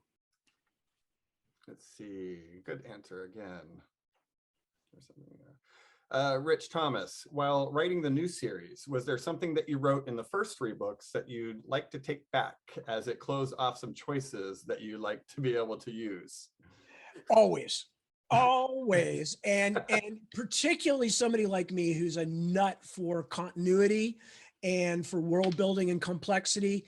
But what I have tried to do as much as possible is treat 99% of the stuff that was in the first books as essentially history, as gospel, as something that's established. And so if I'm going to change the meaning of it, I not only have to change the meaning of it, I have to explain what the characters didn't know, or what, so there have been cases where I've said, well, actually that character was saying what they thought was true, but it wasn't true. And this has bugged a few of my more close readers, but by and large, I try not to do that. I really do. I try to treat this stuff because I know people love the world building and they love the reality. And that's what drew me into fantasy in the first place, was Tolkien and other writers that I cared about, Mervyn Peake and E.R. Edison and stuff like that, was that attention to the world they'd created and the consistency of it.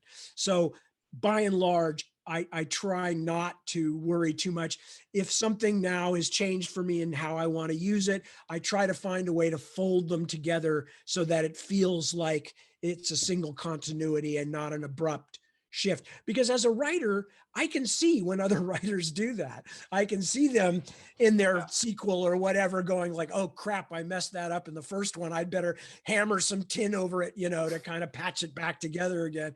So I try my best to make those seams very invisible. Good. This is a question that we'll probably have to consider later.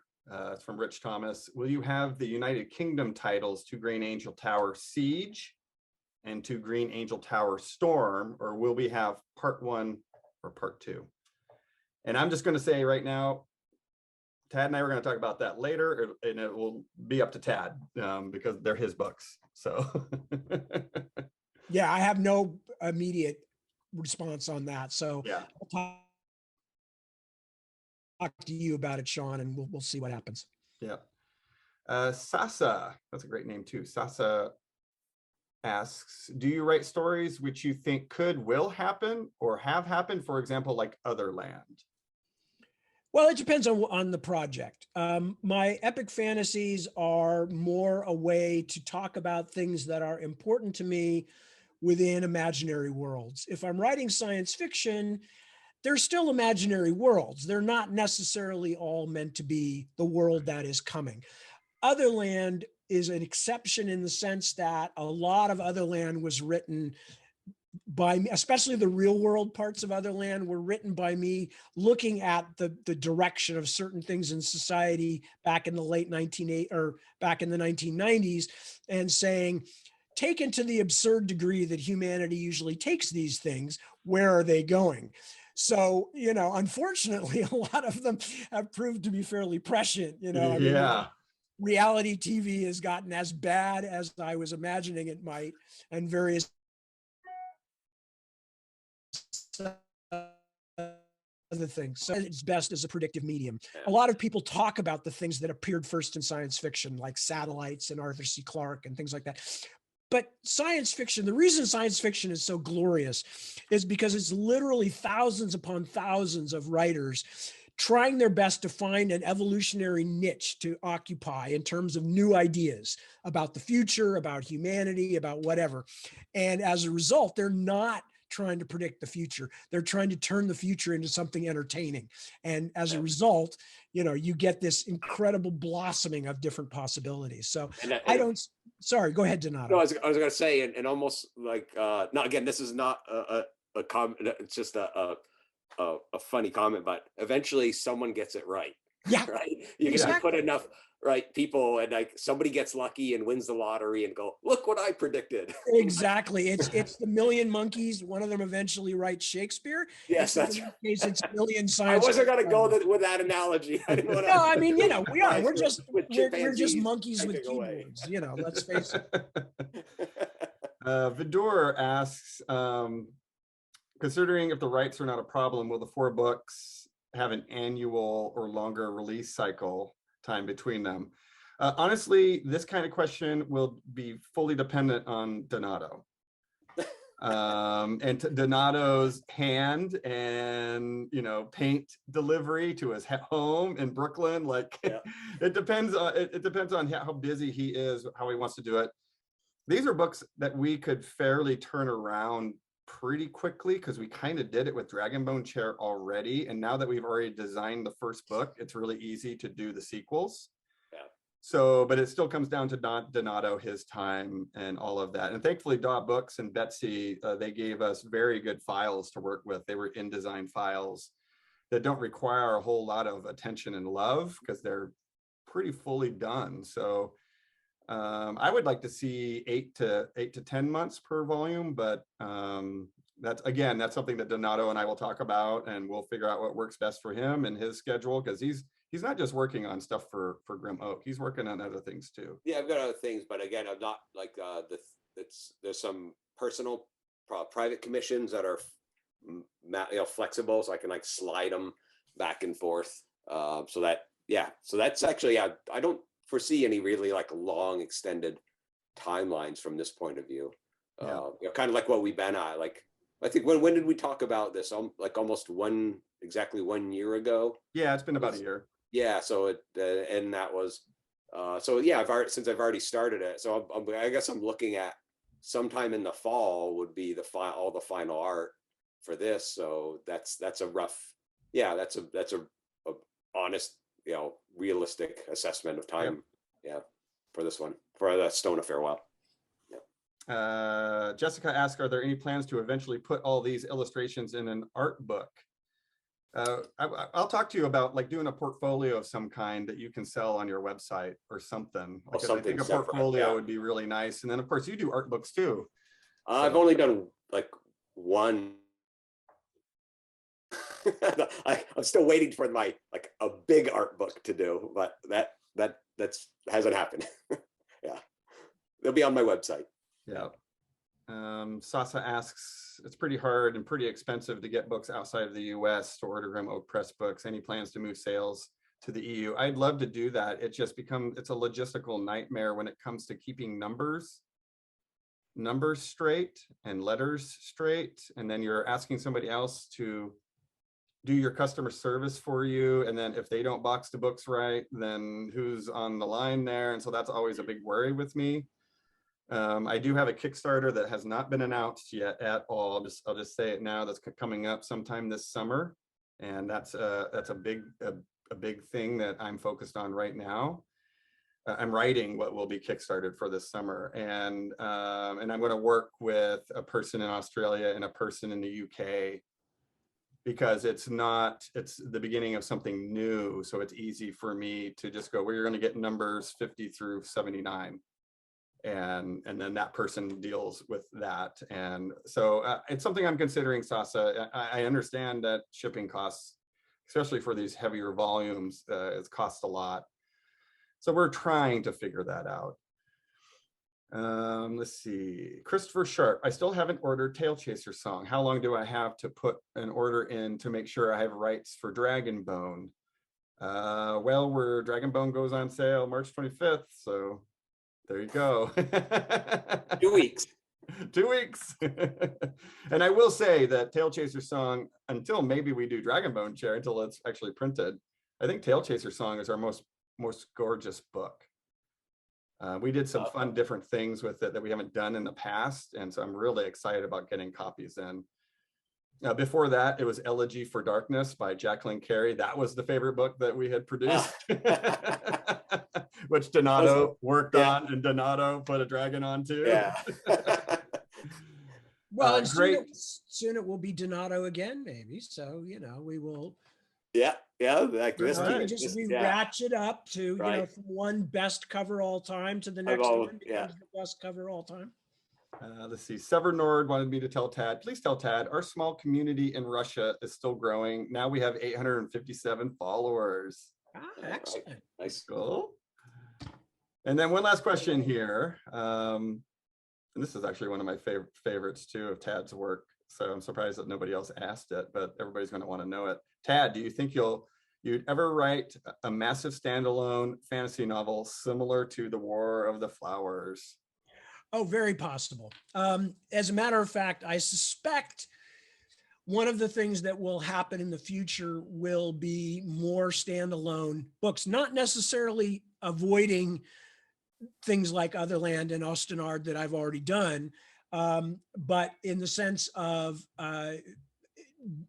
the way that the publishing industry is going and a number of things like that.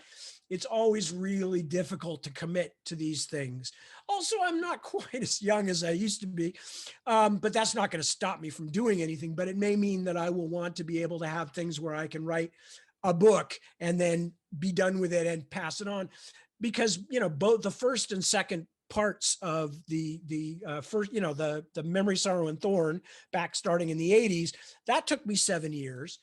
this one, in part because of COVID and because I had a shoulder operation in the middle of it, I've already been working on since 2014, 2015.